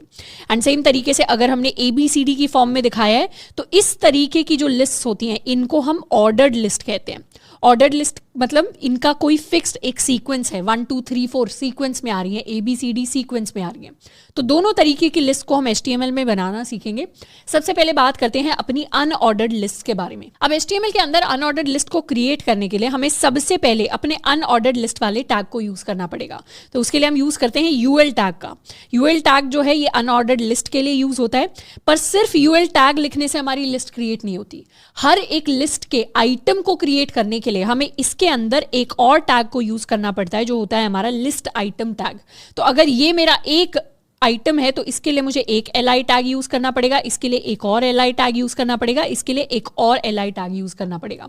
तो अगर मैं कोई खाने की लिस्ट बना रही हूँ तो इस तरीके से लिस्ट आइटम टैग के अंदर मैं अपना फर्स्ट आइटम लिख सकती हूँ, फिर सेकेंड आइटम, फिर थर्ड आइटम, एंड जितने भी आइटम्स हम चाहें उतने आइटम्स अपनी लिस्ट के अंदर ऐड कर सकते हैं। तो HTML के अंदर एक बार हम लिस्ट बनाकर देखते हैं। हमने क्या किया है, अपनी एक helloworld.html नाम की फाइल ली है, इस पर प्रेस करेंगे हम एक्सक्लेमेशन रिटर्न, तो हमारा बॉयलर प्लेट कोड हमारे लिए जनरेट हो जाएगा और इस फाइल को टाइटल दे देते हैं हम लिस्ट इन HTML, कर लेते हैं सेव।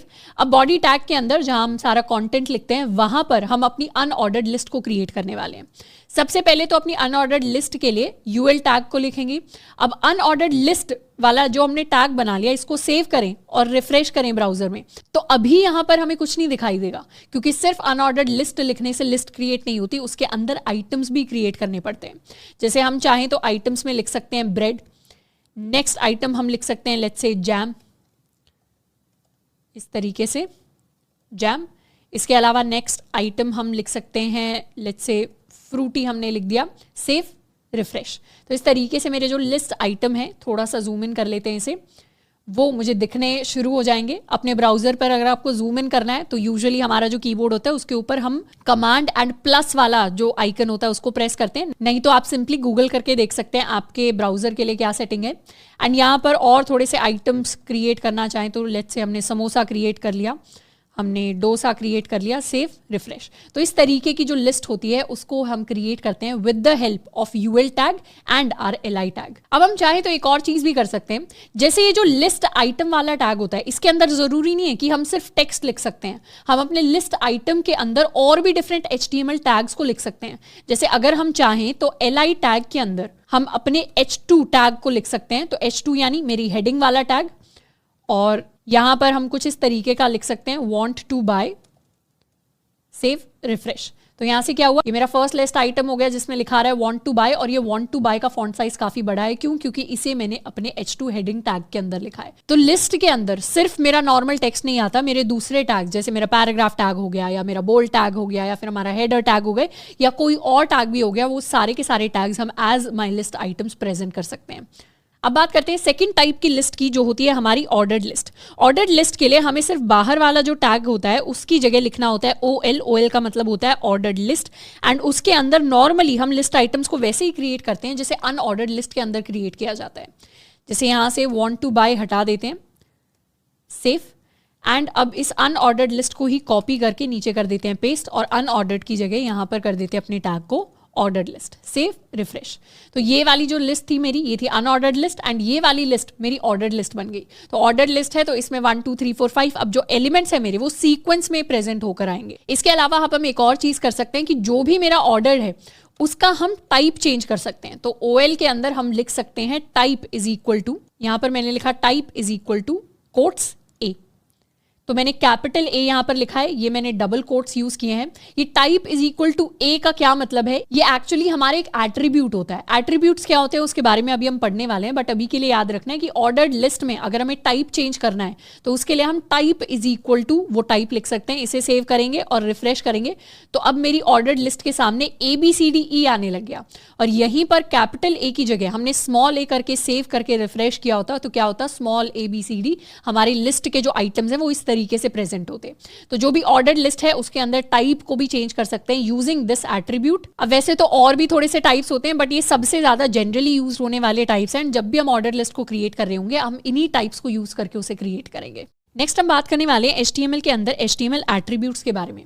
तो अभी तक हमने देखा कि हम नॉर्मली कोई भी HTML टैग है जिसे अपने HTML के अंदर लिख सकते हैं। हम चाहे तो H1 टैग लिख सकते हैं, हम चाहे तो अपना पैराग्राफ टैग लिख सकते हैं, बट कभी कभी टैग के नाम के साथ हम कुछ और वैल्यू वहां पर लिख रहे होते हैं, कुछ और टेक्स्ट वहां पर लिख रहे होते हैं। उस टेक्स्ट को हम अपना एट्रीब्यूट कहते हैं। एट्रीब्यूट क्या होते हैं? Attributes are used to add more information to the tag.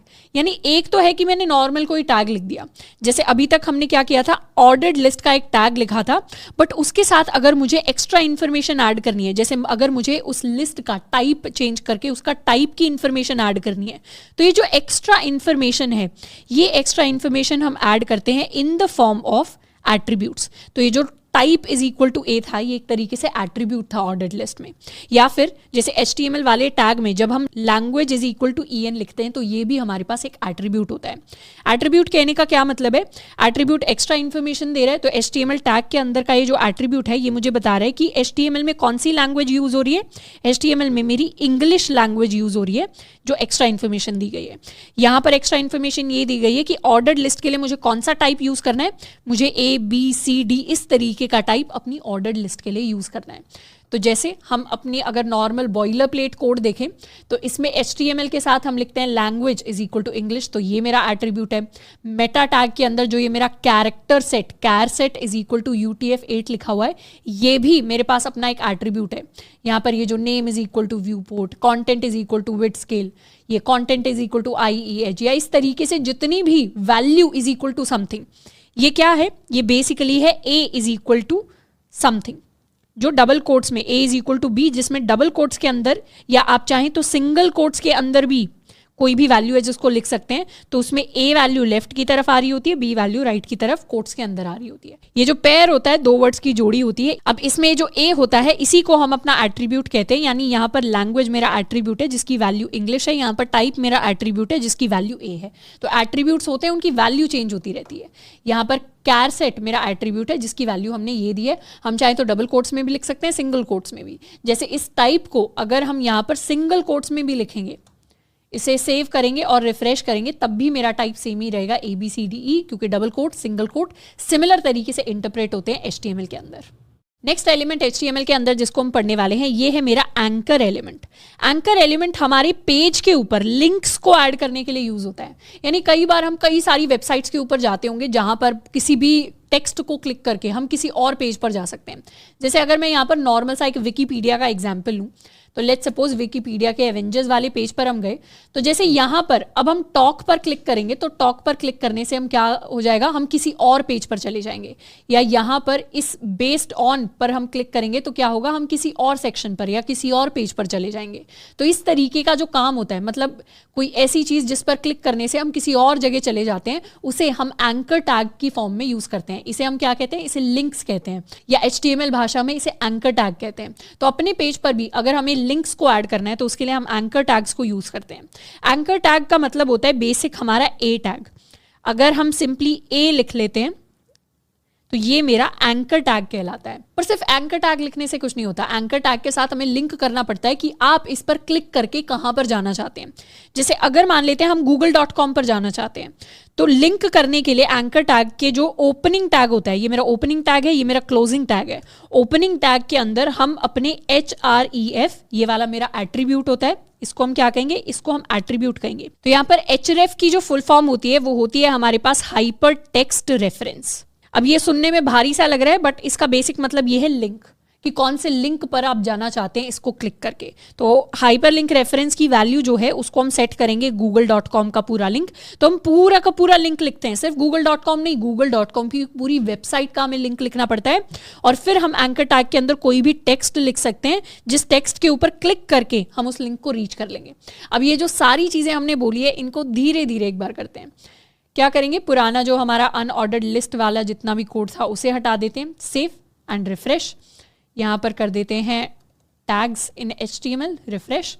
And अब क्या करेंगे, अब एक एंकर टैग को हम क्रिएट करने वाले हैं। एंकर टैग को क्रिएट करने के लिए हम सिंपली लिखते हैं ए, इसे करेंगे सेव, रिफ्रेश। तो सिंपली ए लिखने से स्क्रीन के ऊपर कुछ नहीं होगा, पर जब इस एंकर टैग के अंदर हम कुछ टेक्स्ट लिखेंगे तब वो टेक्स्ट क्लिकेबल बनेगा। जैसे अगर मैंने गूगल लिख दिया, इसे करते हैं सेव, रिफ्रेश, तो अभी क्या हुआ, सिर्फ यहाँ पर नॉर्मल सा गूगल डिस्प्ले होकर दिखाई दे रहा है।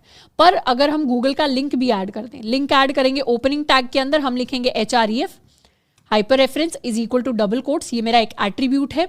और एट्रीब्यूट के अंदर हम क्या लिखने वाले हैं, लेट्स सपोज हमने लिखा google.com, कि जैसे इस गूगल पे क्लिक करें हम google.com पे पहुंच जाएं, सेव, रिफ्रेश। google.com क्या है, एक लिंक है। तो क्या होगा, ये छोटा सा लिंक हमारी स्क्रीन पर हमें दिखाई देने लग जाएगा। एंड इस पर क्लिक जैसे ही हम करेंगे ना, हम इस पेज पर पहुंच जाएंगे। यहाँ ये कह रहा है your file could not be accessed, यानी ये आपकी फाइल तक पहुंच नहीं पा रहा। कह रहा है हो सकता है आपकी फाइल मूव हो गई है, एडिट हो गई है या डिलीट हो गई है, एरर ये दिखा रहा है file not found.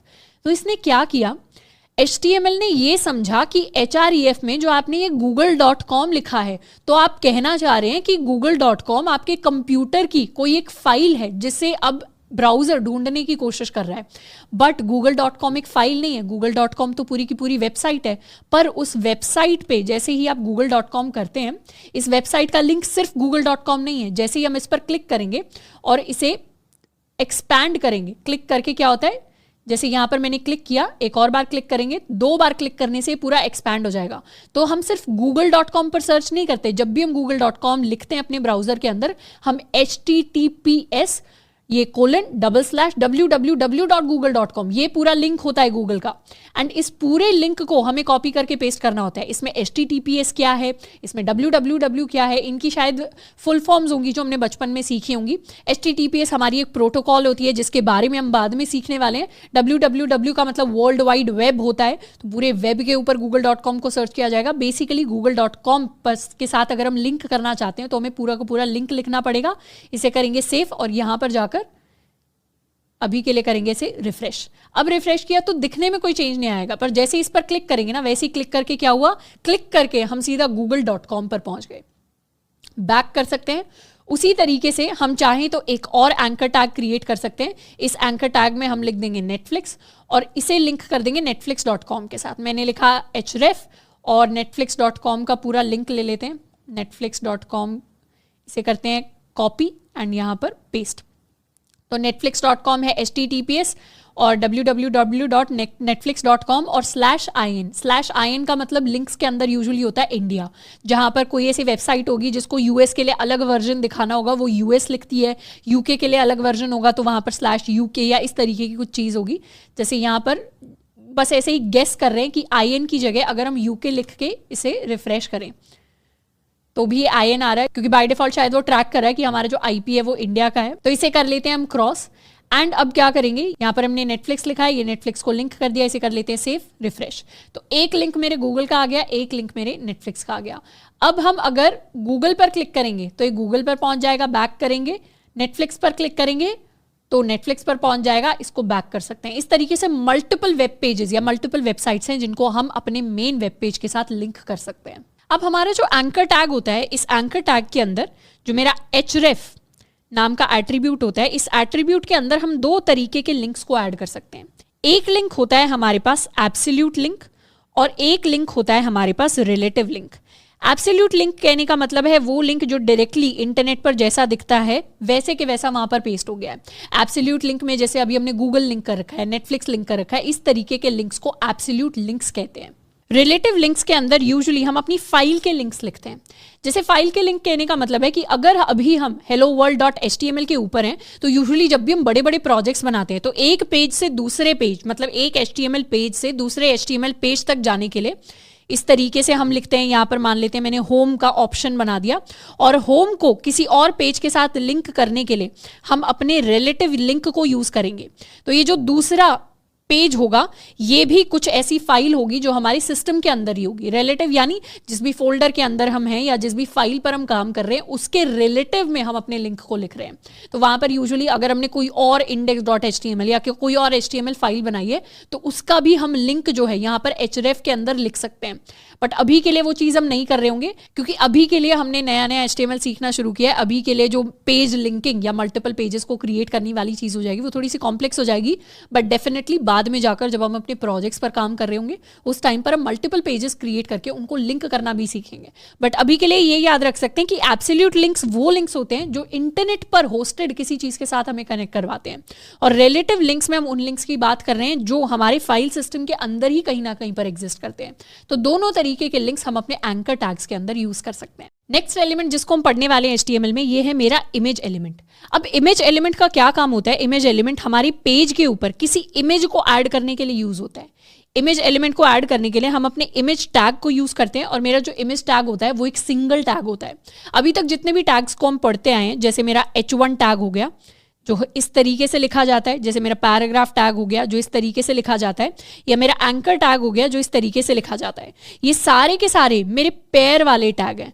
Pair tag कहने का मतलब है कि इनमें ओपनिंग टैग अलग होता है, क्लोजिंग टैग अलग होता है। तो दो टैग्स के पेयर को बनाकर एक सिंगल एलिमेंट हमारे पास बनता है। पर जो मेरा इमेज एलिमेंट का टैग होता है वो एक सिंगल टैग होता है। सिंगल यानी इसमें कोई क्लोजिंग टैग नहीं होता, सिर्फ हम ओपनिंग टैग लिखते हैं और बीच के एट्रीब्यूट्स को लिख रहे होते हैं। तो इसीलिए ये थोड़ा सा अलग टाइप का टैग है। पर सिर्फ इमेज टैग हमारा सिंगल टैग नहीं होता, इसके अलावा हम लाइन ब्रेक टैग या हॉरिजॉन्टल लाइन, इस तरीके के काफी सारे डिफरेंट टैग्स पढ़ेंगे जो खुद में अपने आप में सिंगल टैग्स होते हैं। अब सिंगल टैग्स में सिर्फ ओपनिंग टैग लिखा जाता है, क्लोजिंग टैग नहीं होता। इमेज टैग को लिखने के लिए भी हम इसका सिर्फ ओपनिंग टैग लिखते हैं। इमेज एलिमेंट को क्रिएट करने के लिए या पेज के ऊपर इमेज को बनाने के लिए हम इमेज टैग को लिखते हैं और फिर उसके अंदर दो एट्रीब्यूट्स को लिखते हैं। पहला एट्रीब्यूट है हमारा सोर्स एट्रीब्यूट। सोर्स एट्रीब्यूट बताता है कि जो भी आप इमेज अपने पेज पर डिस्प्ले कराना चाह रहे हैं उसका लिंक क्या है। तो यहीं पर दोबारा से हम दो तरीके के लिंक को इंसर्ट कर सकते हैं। रिलेटिव लिंक कहने का मतलब है वो लिंक जो हमारे फोल्डर पर या हमारी किसी फाइल के अंदर ऑलरेडी लिखा गया है। जैसे अगर मैंने image.png कोई इमेज ली है तो वो इमेज मेरे फोल्डर के अंदर ही एग्जिस्ट करती होगी। और दूसरा एट्रीब्यूट हमारे पास होता है ऑल्ट एट्रीब्यूट। ऑल्ट एट्रीब्यूट का मतलब होता है एक ऑल्टरनेटिव नाम। ऑल्टरनेटिव नाम कहने का मतलब है कि कभी कभार ना इंटरनेट डाउन हो जाता है, कभी कभार हमारी वेबसाइट थोड़ी सी स्लो हो जाती है, या फिर मान लीजिए हमारा कनेक्शन उतना ज़्यादा सुपर फास्ट नहीं है, या फिर जो इमेज हमें एक्चुअली पेज पे दिखनी चाहिए थी वो डिलीट हो गई। तो ऐसे केसेस में हम एक ऑल्टरनेट टेक्स्ट वहां पर दिखा देते हैं कि यहाँ पर इमेज तो अभी अब नहीं दिखा पा रहे, इमेज हमारे पेज के ऊपर नहीं दिख सकती, तो किस चीज़ की इमेज थी वो बताने के लिए हम अपने ऑल्टरनेट एट्रीब्यूट को यूज़ करते हैं। तो हम इमेज टैग बनाएंगे, उसके अंदर 2 एट्रीब्यूट्स को यूज़ करेंगे। सबसे पहले इमेज को दिखाने के लिए हमारे पास एक एक्चुअल इमेज होनी भी चाहिए। तुम कोई भी रैंडम इमेज अपने इंटरनेट से डाउनलोड कर सकते हैं। लेट्स सपोज हमें आयरन मैन की कोई इमेज डाउनलोड करनी है, तो आयरन मैन की अगर हम चाहें तो ये वाली इमेज डाउनलोड कर सकते हैं, डबल क्लिक करके सेव इमेज, या जो भी आपका प्रोसेस होता है आप कहीं से भी कोई भी इमेज डाउनलोड कर सकते हैं। इमेज को हम कहाँ पर स्टोर करने वाले हैं, मैं अपने श्रद्धा खापरा नाम के फोल्डर के अंदर ही इस इमेज को स्टोर करूंगी।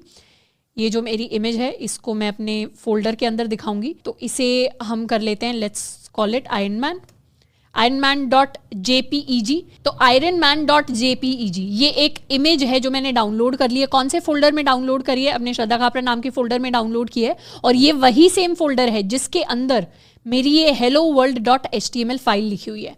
तो आपकी इमेज और आपकी फाइल सेम फोल्डर के अंदर होनी चाहिए। अगर आप विंडोज पर काम कर रहे हैं और जब आप डाउनलोड कर रहे हैं किसी भी इमेज को, हम किसी भी रैंडम इमेज को डाउनलोड कर सकते हैं, अभी कॉपीराइट की फिक्र नहीं करनी। पर अगर वो इमेज डाउनलोड्स वाले फोल्डर के अंदर डाउनलोड हुई है, लोकल ड्राइव सी के अंदर या कहीं भी जाकर डाउनलोड हुई है, सबसे पहले आपको उस इमेज को helloworld.html जहां पर आपने ये फाइल बनाई है वहीं पर आपको उस इमेज को डालना पड़ेगा। जैसे अभी हमने क्या किया है, ये मेरी ironman.jpeg एंड यहाँ पर आकर मेरी helloworld.html की फाइल आ जाती है। तो दोनों जो चीज़ें हैं वो सेम फोल्डर के अंदर हैं, तभी ये चीज़ वर्कआउट करेगी, नहीं तो आपके पास एरर आ जाएगा। तो अपनी इमेज को अब दिखाने के लिए हम क्या लिख सकते हैं, हम लिख सकते हैं इमेज टैग। सोर्स की अगर बात करें तो सोर्स को हम लिख सकते हैं, हमने क्या नाम दिया था इमेज का, ironman.jpeg। जो एग्जैक्ट नाम है इमेज का वो पूरा का पूरा नाम यहाँ पर आना चाहिए, इसीलिए हमने रीनेम किया था ताकि उस इमेज को छोटा नाम दे सके। और ऑल्ट में हम लिख सकते हैं कि किसकी इमेज है, ये हम आयरन मैन की इमेज डिस्प्ले कराने की कोशिश कर रहे हैं। अब जो मेरा सिंगल टैग होता है उस टैग के अंदर कंटेंट नहीं होता। जैसे अगर मेरा एंकर टैग था, एंकर टैग में दोनों टैग्स क्लोजिंग और ओपनिंग टैग के बीच में हम कुछ टेक्स्ट लिख पाते थे, या फिर पैराग्राफ में हम कुछ टेक्स्ट लिख पाते हैं, H1 में हम कुछ टेक्स्ट लिख पाते हैं, पर इमेज टैग सिंगल टैग होता है तो इसमें कोई टेक्स्ट नहीं होता। इसे कर लेंगे सेव एंड रिफ्रेश। तो क्या हुआ, मेरी ये बड़ी सी आयरन मैन की इमेज यहाँ पर आ गई है। अब हम एक छोटा सा जुगाड़ कर सकते हैं। यहाँ पर हमारे पास 2 और एट्रीब्यूट्स होते हैं। एक होता है मेरा हाइट एट्रीब्यूट, यहाँ पर मैं 100 px लिख रही हूँ। एक होता है मेरा विड्थ एट्रीब्यूट, यहाँ भी मैं 100 px लिख रही हूँ। Save refresh. तो क्या हुआ, ये इमेज बहुत छोटी सी होकर आ गई। ये जो है इसको जुगाड़ कहते हैं। एक्चुअली जब हम प्रैक्टिकली प्रोफेशनल तरीके से कोड करेंगे तो हाइट और विड्थ को हम एट्रीब्यूट की तरह यूज़ नहीं करते। हाइट और विड्थ सेट करने के लिए हम हमेशा CSS को यूज़ करते हैं, पर क्योंकि अभी तक हमने CSS को पढ़ा नहीं है तो यहाँ ये px क्या है, px का मतलब पिक्सल्स होता है। इनको भी हम बाद में जाके सीख रहे होंगे कि पिक्सल्स का मतलब एक्चुअली होता क्या है। इसको 100 की जगह लेट्स गिव इट 300, तो ये थोड़ी सी बड़ी हो जाएगी मेरी इमेज। Save refresh. तो इस तरीके की इमेज जो है वो मेरे पेज के ऊपर मुझे डिस्प्ले होकर दिख सकती है। अब अगर कुछ ऐसा हो जाए कि हम यहाँ पर इमेज का जो है गलत नाम दे दें या फिर कोई गलत लिंक दे दें, लेट्स सपोज मैंने इसको बोल दिया ironman2.jpeg, तो अगर आपने गलत नाम दिया होगा ना, अब अगर इसे रिफ्रेश करें तो यहाँ कुछ दिखाई नहीं देगा। इस तरीके का आपको सिंबल दिखेगा। ये जो होता है सिंबल, ये सिंबल आपने कई बार देखा होगा अगर इंटरनेट स्लो होता है या कोई एरर आ जाता है तो। एंड उसके बाद आपको ये चीज़ दिखाई दे रही होगी आयरन मैन इमेज। ये एक्चुअली मेरा ऑल्टरनेट टेक्स्ट है। तो बेसिकली जब इंटरनेट नहीं होता और इमेजेस नहीं दिख पाती तो उस टाइम पर ऑल्टरनेट टेक्स्ट बताता है कि यहाँ पर क्या होना चाहिए था, यहाँ पर एक आयरन मैन की इमेज होनी चाहिए थी जो अभी दिखाई नहीं दे रही। अब जब भी हमारे पास HTML का कोड होता है और उसके अंदर हम अपनी इमेजेस को ऐड करना चाहते हैं तो उसको करने का बेस्ट तरीका ये होता है कि हम कोई भी एक फोल्डर बना लें। लेट्स सपोज अपने श्रद्धा खापरा नाम का ये जो फोल्डर है जिसके अंदर अभी तक हम कोडिंग करते आए हैं, उसके अंदर मैंने एक फोल्डर बना लिया। इस फोल्डर को हम नाम देने वाले हैं क्लासरूम। मैंने इसे क्लासरूम फोल्डर नाम दे दिया। अब क्लासरूम फोल्डर को ओपन करने के लिए हम जा सकते हैं VS कोड के ऊपर फाइल, यहां से हम क्लिक करेंगे ओपन पर। ओपन पर हमारी पूरी जो फाइल का पूरा हायरार्की है कंप्यूटर में वो दिखाई देने लग जाएगा। तो जो क्लासरूम फोल्डर हमने बनाया है इसको हम ओपन कर लेते हैं। तो अभी क्या हुआ, VS कोड के अंदर मेरा पूरा क्लासरूम फोल्डर खुल गया है। इसे हम यहाँ पर वेलकम को हटा देते हैं। तो ये जो VS कोड है इस सबसे लेफ्ट मोस्ट, ये जो सबसे टॉप पे आइकन होता है, ये हमारा एक्सप्लोरर आइकन होता है। इससे सारी की सारी फाइल्स वगैरह में दिखती हैं अपने करंट फोल्डर की। तो अभी VS कोड के अंदर इस पर क्लिक करेंगे तो हमें पता चलेगा हमारा क्लासरूम नाम का फोल्डर खुला हुआ है। तो आप भी इस तरीके से एक फोल्डर बना सकते हैं। इस फोल्डर के अंदर हम क्या करेंगे, index.html नाम की एक फाइल बनाएंगे। तो हमने क्लासरूम के अंदर index.html नाम की एक फाइल बना दी। अब हम इसको हेलो वर्ल्ड नहीं कह रहे, अब हम इसको index.html कह रहे हैं। इसका नाम इंडेक्स ही क्यों है? तो इंडेक्स एक स्पेशल नाम होता है जो हम अपनी मेन HTML फाइल को देते हैं जब भी हम बड़ा सा प्रोजेक्ट बना रहे होते हैं। तो हमने शुरुआत में ही इसको index.html फाइल दे दिया है नाम। यहाँ पर हम चाहें तो बॉयलर प्लेट कोड जनरेट कर सकते हैं, इसे सेम टाइटल दे सकते हैं, tags in HTML, save. And इसके अंदर अब अपना इमेज टैग जो है उसको क्रिएट कर देते हैं। अब इमेज टैग क्रिएट करने के लिए हमारे फोल्डर के अंदर कोई इमेज भी होनी चाहिए, पर अभी हमारे फोल्डर के अंदर कोई इमेज नहीं है। तो इमेज को ऐड करने के लिए हम क्या कर सकते हैं, यहाँ पर पुराने फोल्डर में गए, ये जो हमारी आयरन मैन की इमेज है इसको कॉपी कर लिया और हमारा जो फोल्डर था, क्लासरूम फोल्डर था, उसके अंदर पेस्ट कर दिया। आप भी अगर विंडोज सिस्टम पर काम करें या किसी और सिस्टम पर काम करें तो उसके अंदर आपको फोल्डर्स बनाना तो आता ही होगा। सिंपली हम कहीं भी जाकर राइट क्लिक करके न्यू फोल्डर या फोल्डर ऐड फोल्डर का हमारे पास ऑप्शन आता है, हम फोल्डर बना सकते हैं। उसके अंदर एक index.html फाइल VS कोड से क्रिएट कर लेंगे और अपनी जो भी इमेज हमने डाउनलोड की है उसको ड्रैग एंड ड्रॉप करके या कॉपी पेस्ट करके आप इस फोल्डर के अंदर पेस्ट कर सकते हैं। तो हमारे पास दो चीजें हो गई, एक हमारी HTML फाइल, एक हमारी इमेज। अब यहां पर जैसे ही आपने वहां इमेज का ऐड कर दी, VS कोड के अंदर ऑटोमेटिकली हमारी जो इमेज है वो दिखने लग जाएगी। तो यहां पर हमारे पास इमेज आ गई, index.html आ गई। अब हम अपने इमेज टैग के अंदर सोर्स में इसका लिंक लिख सकते हैं, which is ironman.jpeg and alternate में लिख देते हैं ironman image। इसे कर लेते हैं सेव और यहाँ से इसे क्लिक करके लेफ्ट वाला पोर्शन जो है उसको हटा सकते हैं। अब आपके VS कोड के ऊपर जब भी HTML फाइल होती है हमारे पास इस तरीके का एक ऑप्शन आता है जिसको क्लिक करने से क्या होगा, ब्राउजर की जगह हमारी VS कोड के ऊपर ही चीज़ें खुलने लग जाएंगी। बट इसको हम इतना ज़्यादा यूज़ नहीं करेंगे, हम मोस्टली ब्राउजर को यूज़ करने वाले हैं। तो हमारी ये जो index.html फाइल थी कहाँ पर थी, मेरे इस क्लासरूम नाम के फोल्डर में थी। इस पर डबल क्लिक करेंगे तो क्या होगा, ये टैग्स इन HTML खुल जाएगी। मेरी पुरानी फाइल क्या थी, पुरानी फाइल ये थी जो डायरेक्टली श्रद्धा काबरा फोल्डर के अंदर थी। नई फाइल क्लासरूम फोल्डर के अंदर आ रही है। पुराने वाले को क्लोज कर देते हैं, ये मेरी नई इमेज आ गई। यहाँ पर HTML कैपिटल L कर देते हैं।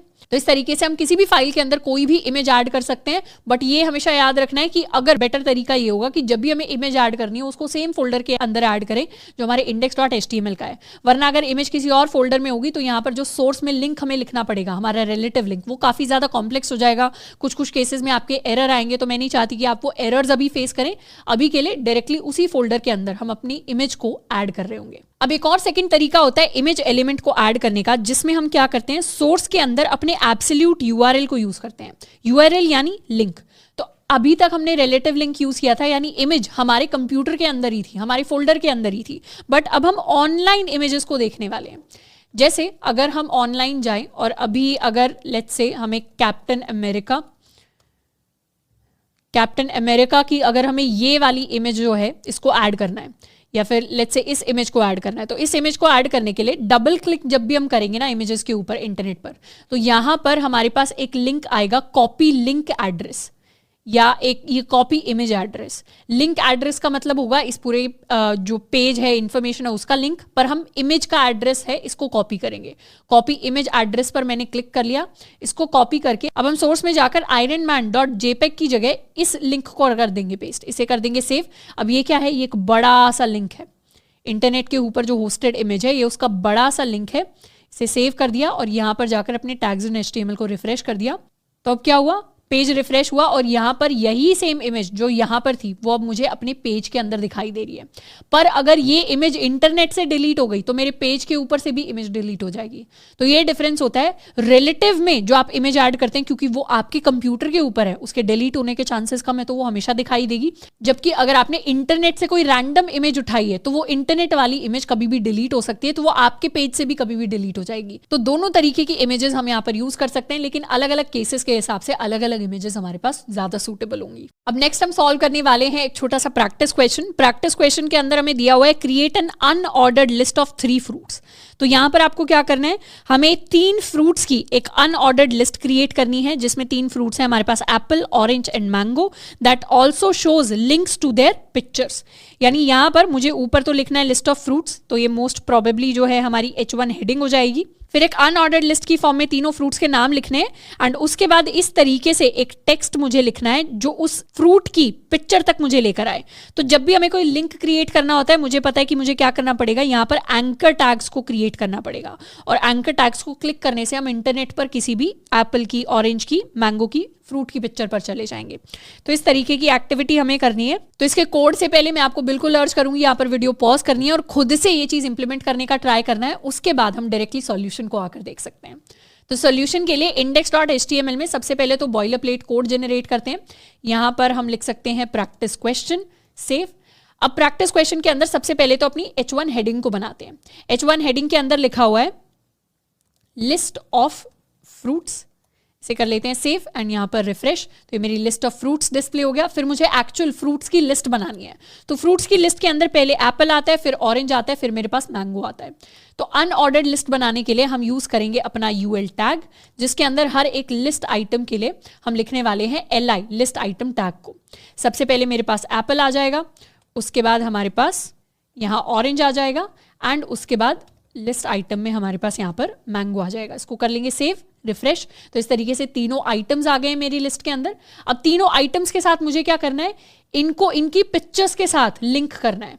तो पिक्चर्स के साथ लिंक करने के लिए लिस्ट आइटम टैग के अंदर ही हम क्या कर सकते हैं, एक एंकर टैग बना सकते हैं। तो हम एक एंकर टैग क्रिएट कर लेते हैं। एंकर टैग के अंदर हम लिख सकते हैं see an apple, save, refresh. पर अभी ये सिर्फ नॉर्मल टेक्स्ट दिखाई देगा। अभी हमने क्या नहीं लिखा, इसका href नहीं लिखा। href के अंदर मुझे एप्पल का लिंक डालना पड़ेगा। तो हम इंटरनेट पर जाकर कोई भी एप्पल की जो इमेज है उसे सर्च कर सकते हैं। तो फ्रूट लिख देती हूँ, लेट्स सपोज ये वाली इमेज या ये वाली इमेज हमें डिस्प्ले करानी है। डबल क्लिक किया, इसका कॉपी इमेज एड्रेस किया एंड इस तरीके से यहाँ पर इसे कर सकते हैं सेव। तो ये लंबा सा लिंक यहाँ पर आकर पेस्ट हो गया। ऑरेंज के लिए भी सेम चीज़ कर सकते हैं। तो यहाँ लिख सकते हैं CN ऑरेंज और यहाँ पर href के अंदर ऑरेंज की कोई भी जो पिक्चर होगी उसे सर्च कर लेते हैं, ऑरेंज इमेज। इसको क्लिक करते हैं, डबल क्लिक करते हैं एंड यहाँ पर कॉपी इमेज एड्रेस। तो href के अंदर ये चला जाएगा एंड उसी तरीके से एक और एंकर टैग क्रिएट कर लेंगे C A मैंगो। इसके लिए भी href का एक लिंक ढूंढ लेते हैं। यहाँ पर सर्च करते हैं मैंगो की पिक्चर के लिए, ये वाली पिक्चर हम डिस्प्ले करा सकते हैं। डबल क्लिक, यहाँ पर कॉपी इमेज एड्रेस एंड यहाँ पर पेस्ट। इस तरीके से तीनों इमेजेस जो हैं इनके लिंक यहाँ पर आ गए, बड़े से लिंक्स। इसे कर लेते हैं सेव एंड मेन पेज पर जाकर रिफ्रेश। तो क्या हुआ, एप्पल आ गया, उसके बाद एप्पल की इमेज, और जैसे इसको क्लिक करेंगे वैसे ही क्या होगा, एप्पल की इमेज आ जाएगी। यहाँ से हम बैक जा सकते हैं। ऑरेंज को देखना चाहते हैं तो ऑरेंज वाली इमेज के हम लिंक पर चले जाएंगे, बैक जा सकते हैं। मैंगो को देखना चाहते हैं तो मैंगो वाले हम इस लिंक पर चले जाएंगे, बैक। तो इस तरीके से हम अपने डिफरेंट टैग्स को क्रिएट करके एक यूजफुल इंफॉर्मेशन टाइप की लिस्ट बना सकते हैं। ऑल्दो ये इतनी ज़्यादा खूबसूरत नहीं है देखने में और कोई प्रैक्टिकल भी नहीं है। मान लो छोटे 5 साल के बच्चे को अगर यूज़ करना है, वो एप्पल जानना चाह रहे हैं एप्पल कैसा दिखता है, मैंगो कैसा दिखता है, तो उसके लिए शायद ये वेबसाइट परफेक्ट होगी। बट यहाँ से हमें एक बेसिक आइडिया लग गया कि लिस्ट को या फिर एंकर टैग को, इनफैक्ट इमेज हम यहाँ पर साथ में ऐड कर सकते हैं कि एप्पल के साथ ही उसकी इमेज दिख जाए। इस तरीके से टैग्स को मिक्स एंड मैच करके कैसे अपनी डिफरेंट टाइप की इंफॉर्मेशन को सिंगल पेज के अंदर हम रिप्रेजेंट कर सकते हैं। नेक्स्ट टैग जिसके बारे में हम बात करने वाले हैं ये है मेरा BR टैग। अगर हमारे पास कोई बड़ा सा पैराग्राफ होता है जिसमें हम चाहते हैं कि बीच में एक एक्स्ट्रा लाइन ऐड हो जाए, लाइन का स्पेस आ जाए, हम नेक्स्ट कैरेक्टर नेक्स्ट लाइन से शुरू कर दें, तो उसके लिए हम लाइन ब्रेक्स को ऐड करते हैं with the help of BR tag. अब BR टैग भी एक सिंगल टैग होता है, पेयर में वर्क नहीं करता, ना ही इसका अपना कोई कंटेंट होता है। हमने सिंपली जहां पर BR लिख दिया वहां पर हमारे पास एक लाइन ब्रेक होकर आ जाएगी। इसका एक एग्जाम्पल देखते हैं। मान लेते हैं मुझे अपने बॉडी टैग के अंदर कोई पैराग्राफ लिखना है और पैराग्राफ में मैं एक पोम लिखना चाहती हूँ, एक कविता लिखना चाहती हूँ इंग्लिश की। अब बहुत ही सिंपल सी किसी कविता के साथ स्टार्ट कर सकते हैं। ट्विंकल ट्विंकल लिटिल स्टार, हम सब ने बचपन में देखी होगी। Star then how I wonder what you are. तो इस तरीके से पूरी जो पोम है उसको मैंने लिख दिया, इसको कर लेते हैं सेव, रिफ्रेश। अभी क्या है, ये जो पूरी की पूरी चीज़ है, पूरी की पूरी पोएम है, ये मेरी सिंगल लाइन पर आ रही है, पर पोएम्स उस तरीके से काम नहीं करती। जब भी हम पोएम्स को डिस्प्ले कराते हैं या जब भी हम देखते हैं, उनको पढ़ते हैं, वो हमेशा कुछ पैराग्राफ्स होता है, फिर नेक्स्ट लाइन पर आता है, फिर नेक्स्ट लाइन पर आता है, तो हमेशा वहाँ पर लाइन ब्रेक्स होते हैं। तो उसी तरीके से लाइन ब्रेक ऐड करने के लिए हम क्या करेंगे, इसे एक बार कॉपी करके नीचे की तरफ पेस्ट करते हैं और हम ट्विंकल ट्विंकल एक लाइन पर रखेंगे। उसके बाद हम लाइन ब्रेक ऐड करने के लिए यहाँ इंसर्ट कर देंगे अपने BR टैग को, एंड फिर लिटिल स्टार, फिर दोबारा से BR tag, how I wonder, दोबारा से BR tag, what you are. इसे कर लेते हैं सेव, रिफ्रेश। तो ये मेरा फर्स्ट तरीका था चीज़ों को लिखने का, और इस तरीके से मैंने सेकेंड टाइम अपनी पोम को थोड़े ज़्यादा रीडेबल तरीके से लिख दिया। तो ये एक बेटर तरीका हुआ। तो BR टैग ने क्या किया, ट्विंकल ट्विंकल लिखने के बाद BR टैग ने क्या किया, सारे के सारे कंट्रोल को, सारे के सारे कंटेंट को अब नेक्स्ट लाइन पे शिफ्ट कर दिया। तो जहां भी बीच में हमें नेक्स्ट लाइन का ब्रेक चाहिए होता है, वहां हम अपने BR टैग को ऐड कर देते हैं। इसके बाद बात करने वाले हम अपने 3 बेसिक टैग्स की, जिनको हम कहते हैं अपना bold, italic and underline tag. Bold, italic, underline ऐसी चीज़ें हैं जो जब भी हमने कोई माइक्रोसॉफ्ट वर्ड या ऐसा कोई सॉफ्टवेयर या गूगल डॉक्स यूज़ किया होगा तो हमें आइडिया होगा कि ये क्या करते हैं। बाकी इनका काम होता है to highlight text in your page, यानी अगर हमने पेज के ऊपर बहुत सारा टेक्स्ट लिख रखा है तो उसको अलग अलग तरीके से हाईलाइट करने के लिए हम इन तीनों टैग्स को यूज़ कर सकते हैं। बोल्ड टैग के लिए हम लिखते हैं B, और बोल्ड कहने का मतलब है कि जो हमारा टेक्स्ट होगा अब वो थोड़ा सा डार्कर शेड में प्रिंट होगा। चीज़ों को इटैलिक बनाने के लिए हम लिखते हैं I, तो जो होगा वो थोड़ा सा स्लांटेड वे में डिस्प्ले होकर मुझे मेरा टेक्स्ट कुछ इस तरीके का दिखाई देगा। एंड अंडरलाइन के लिए जो भी मेरा टेक्स्ट होगा उसके नीचे अब एक अंडरलाइन आ जाएगी। तो अंडरलाइन के लिए हम U टैग यूज़ करते हैं, इटैलिक के लिए I टैग, बोल्ड के लिए B टैग। इन तीनों को एक बार यूज़ करके देखते हैं। जैसे हमने यहाँ पर एक पैराग्राफ बनाया था, तो इस पैराग्राफ के अंदर हम चाहते हैं ये जो मेरी फर्स्ट लाइन थी, इस फर्स्ट लाइन के अंदर सारे के सारे जो वर्ड्स हैं वो बोल्ड हो जाए। तो बोल्ड करने के लिए मैं यूज़ कर सकती हूँ अपने B टैग का। B मेरा पैर में टैग होता है, और B के बीच में हम जो भी टेक्स्ट लिख देते हैं, जैसे ट्विंकल ट्विंकल, ये दोनों वर्ड उठाए और B टैग के बीच में मैंने इंसर्ट कर दिए।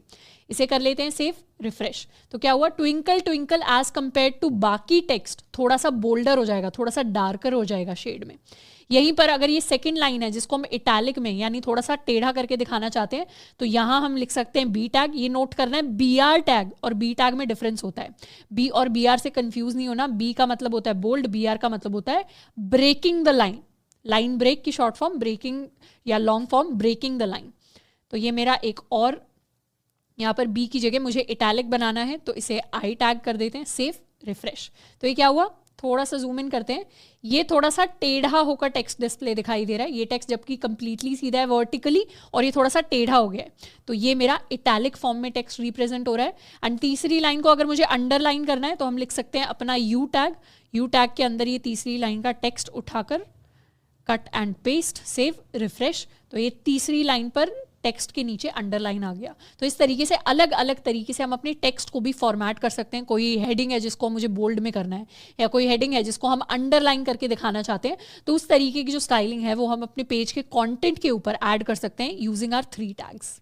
नेक्स्ट हम बात करने वाले हैं HTML के अंदर कॉमेंट्स के बारे में। कमेंट्स हमारे कोड का वो पार्ट होते हैं जो कभी पार्स नहीं होते। जैसे ज़िंदगी के अंदर इधर उधर हमने जब हम नॉर्मली किसी से बात करते हैं तो बहुत सारे कमेंट्स सुने होंगे, तो कमेंट्स के ऊपर जैसे लाइफ के अंदर हम ज़्यादा ध्यान नहीं देना चाहिए, वैसे ही कोड के अंदर भी जो कमेंट्स लिखे होते हैं उस पर हमारा ब्राउज़र ध्यान नहीं देता। यानी कमेंट्स कोड का वो हिस्सा होते हैं जो कोड के अंदर नहीं आते। यानी हमारी फाइल के ऊपर अगर कोई कमेंट हमने लिख दिया तो वो हमारे कोड का हिस्सा नहीं माने जाएंगे, बल्कि वो एक्स्ट्रा इन्फॉर्मेशन मानी जाएंगे।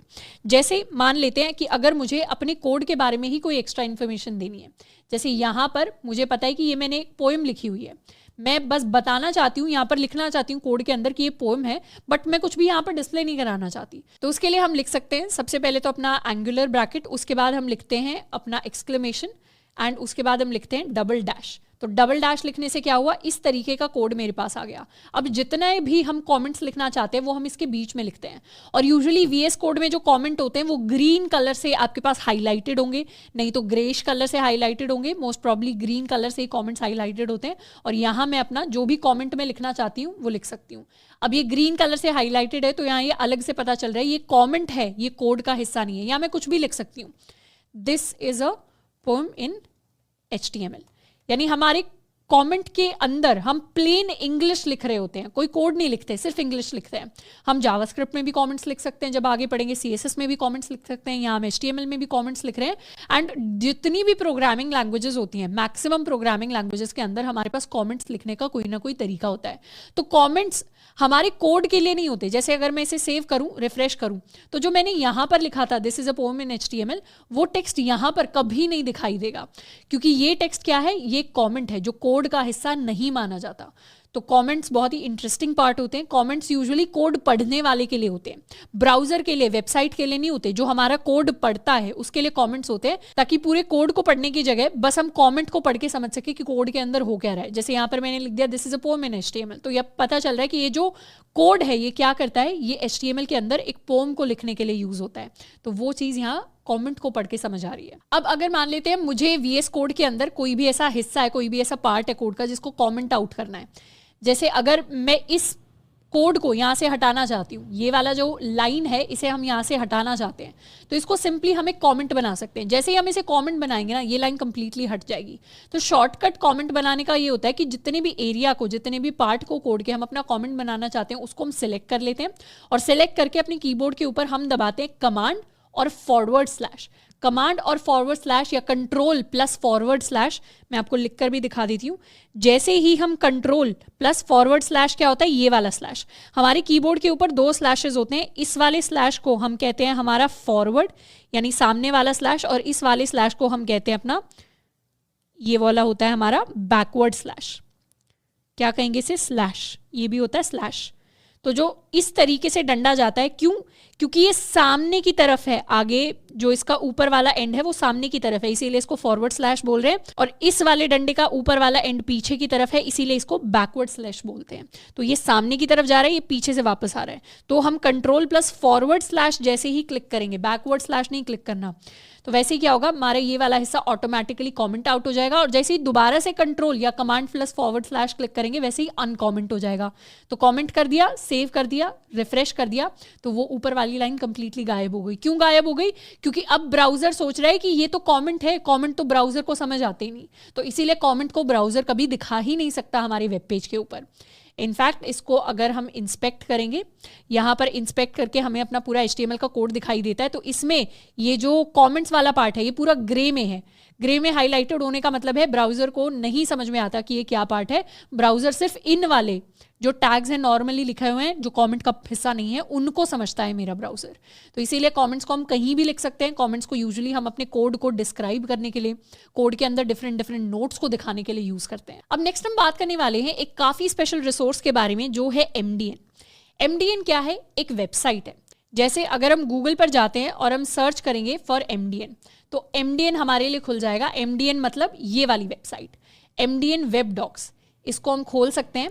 और इस वेबसाइट के ऊपर काफ़ी सारे आपको रिसोर्सेज मिलेंगे। ये जो रिसोर्सेज हैं ये डेवलपर्स ने ही एक्चुअली लिखे हुए हैं, ये कोई ऑफिशियल डॉक्यूमेंटेशन नहीं है। हर जो लैंग्वेज होती है, जैसे जावास्क्रिप्ट हो गई, जैसे जावा हो गई, C++ हो गई, हर लैंग्वेज की एक डॉक्यूमेंटेशन होती है जिसमें उसके सारे रूल्स लिखे होते हैं। तो एक ऑनलाइन वेबसाइट होती है जिसपे सारे रूल्स लिखे होते हैं, डॉक्यूमेंटेशन लिखी होती है। तो MDN ऐसी वेबसाइट है जिसके ऊपर हमें कई सारे ब्लॉग्स, कई सारे गाइड्स और कई सारी डिफरेंट डिफरेंट चीज़ें मिल जाती हैं। MDN को यूजुअली डेवलपमेंट का एक बहुत अच्छा रिसोर्स माना जाता है ऑनलाइन। इसको हम एक लाइब्रेरी की तरह समझ सकते हैं जिसमें बहुत सारी चीज़ें मेंशन्ड होती हैं। जैसे अगर हम चाहें तो HTML से रिलेटेड चीज़ें सर्च कर सकते हैं, CSS से रिलेटेड, जावास्क्रिप्ट से रिलेटेड। जैसे अगर मैं HTML में जाऊं तो यहाँ लेफ्ट साइड में कई सारे डिफरेंट डिफरेंट टॉपिक्स मुझे दिखाई देंगे। HTML में यहाँ पर मान लेते हैं मुझे HTML टेबल्स के बारे में कुछ पढ़ना है, या इंट्रोडक्शन टू HTML में मुझे मान लेते हैं डीबगिंग HTML के बारे में डिफरेंट डिफरेंट चीज़ें पढ़नी है, तो हम यहाँ से जाकर उन चीज़ों को पढ़ सकते हैं। अब मोस्टली MDN को हम अपने CSS के जब हम चीज़ें कर रहे होंगे तो उस टाइम पर यूज़ कर रहे होंगे, पर MDN से मैं आपको पहले ही इसलिए थोड़ा सा फेमिलियर करा रही हूँ क्योंकि जब भी आपको लगता है कि हाँ HTML थोड़ा सा आपको बेसिक लग रहा है और आपको फील हो रहा है कि और एडवांस चीज़ों की तरफ हम जा सकते हैं, या कोई भी टैग आपने पढ़ा है उस टैग के बारे में आप और ज़्यादा इन्फॉर्मेशन लेना चाहते हैं, किसी एट्रीब्यूट के बारे में और ज़्यादा इन्फॉर्मेशन लेना चाहते हैं, तो हम सिंपली उस टॉपिक का नाम और MDN सर्च करके एक्स्ट्रा जो हमारे पास टाइम बचता है उसमें रीड अप कर सकते हैं चीज़ों को। जैसे अगर मैं ऑर्डर्ड लिस्ट के बारे में चीज़ें सीखना चाहती हूँ तो मैं लिख सकती हूँ ordered list and then MDN।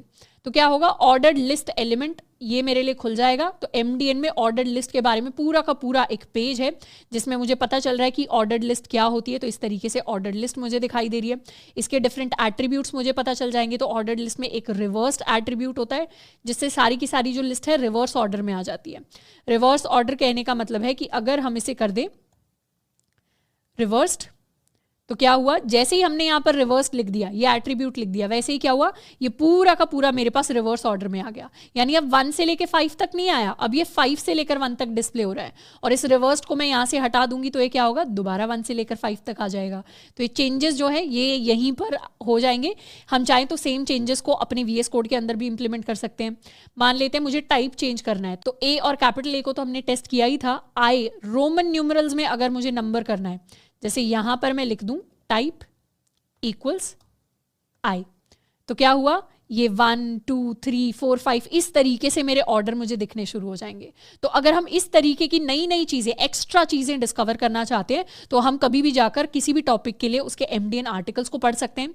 जरूरी नहीं है कि हम जाकर एक्स्ट्रा चीजें डिस्कवर करें। बिल्कुल, अगर आप सिर्फ डेल्टा को फॉलो कर रहे हैं तो भी कोई परेशानी नहीं आएगी। बहुत सारी इंपॉर्टेंट चीजें हम कवर कर रहे होंगे, बट डेफिनेटली डेवलपमेंट के अंदर या किसी भी टेक्नोलॉजी या किसी भी प्रोग्रामिंग लैंग्वेज के अंदर जितनी आपकी जिज्ञासा होती है, जितने आपके दिल में एक्सपेरिमेंटेशन करने की इच्छा है, उतनी चीजें अवेलेबल होती हैं। चाहे आप किसी भी टेक्नोलॉजी की बात कर लें, सिर्फ डेवलपमेंट नहीं, आप कुछ और भी सीख रहे हैं कोडिंग के अंदर, तो आप वहां पर जितना मर्जी चाहे उतना आप एक्स्ट्रा जाकर सीख सकते हैं। तो इसीलिए ये एक रिसोर्स है जो मैंने इंट्रोड्यूस कर दिया है। और आगे जाकर भी कभी कभार अगर ऐसे कॉम्प्लेक्स टॉपिक्स होंगे जिसमें मान लेते हैं थोड़े बहुत हमें एक्स्ट्रा थ्योरी रीड अप करनी होगी, तो उसको भी हम MDN के ऊपर जाकर रीड अप कर सकते हैं। तो एक तरीके से MDN हमारा पर्सनल इंसाइक्लोपीडिया होने वाला है हमारी डेवलपमेंट जर्नी के अंदर। नेक्स्ट हम बात करने वाले एक स्पेशल चीज के बारे में कि हमारी जो HTML है, this is not a case sensitive language. हमारे पास 2 तरीके की लैंग्वेजेस होती हैं कोडिंग के अंदर। कुछ होती हैं हमारी केस सेंसिटिव लैंग्वेजेस और कुछ होती हैं non case sensitive languages. Case sensitive language का मतलब होता है कि इस लैंग्वेज के अंदर स्मॉल a और कैपिटल A सेम नहीं होते। अगर आपने इस तरीके से एप्पल लिखा है और आपने इस तरीके से एप्पल लिखा है तो दोनों के अलग अलग मतलब है। जबकि कुछ लैंग्वेजेस ऐसी होती हैं जो नॉन केस सेंसिटिव होते हैं, उसमें स्मॉल a और कैपिटल A का सेम मतलब होता है कि अगर आपने स्मॉल एप्पल लिख दिया है या आपने कैपिटल एप्पल लिख दिया है, दोनों का ही सेम मतलब है। तो इस तरीके की जो लैंग्वेजेस होती हैं उनको नॉन केस सेंसिटिव कहते हैं। और हमारी HTML एक नॉन केस सेंसिटिव लैंग्वेज है। मतलब HTML के अंदर अगर आपने स्मॉल में HTML लिखा है और आपने कैपिटल में HTML लिखा है, दोनों का सेम मतलब है, कोई एरर नहीं आएगा, आपका कोड वैसे का वैसे चलेगा। आप चाहें तो सारे के सारे पैराग्राफ टैग्स को कैपिटल में लिख सकते हैं, हेड टैग को पूरा कैपिटल में लिख सकते हैं, बॉडी टैग को पूरा कैपिटल में लिख सकते हैं, या किसी और टैग को भी आप पूरा कैपिटल में लिख सकते हैं। इनफैक्ट आप कई सारी वेबसाइट्स अपनी लाइफ टाइम में देखेंगे जहां पर क्या होगा, HTML का जो कोड लिखा होगा ना, कुछ वेबसाइट्स पर कोई सैंपल एग्जांपल्स आप देखेंगे या कोई आर्टिकल आप पढ़ेंगे, उसमें हो सकता है HTML का कोड कैपिटल में लिखा हो।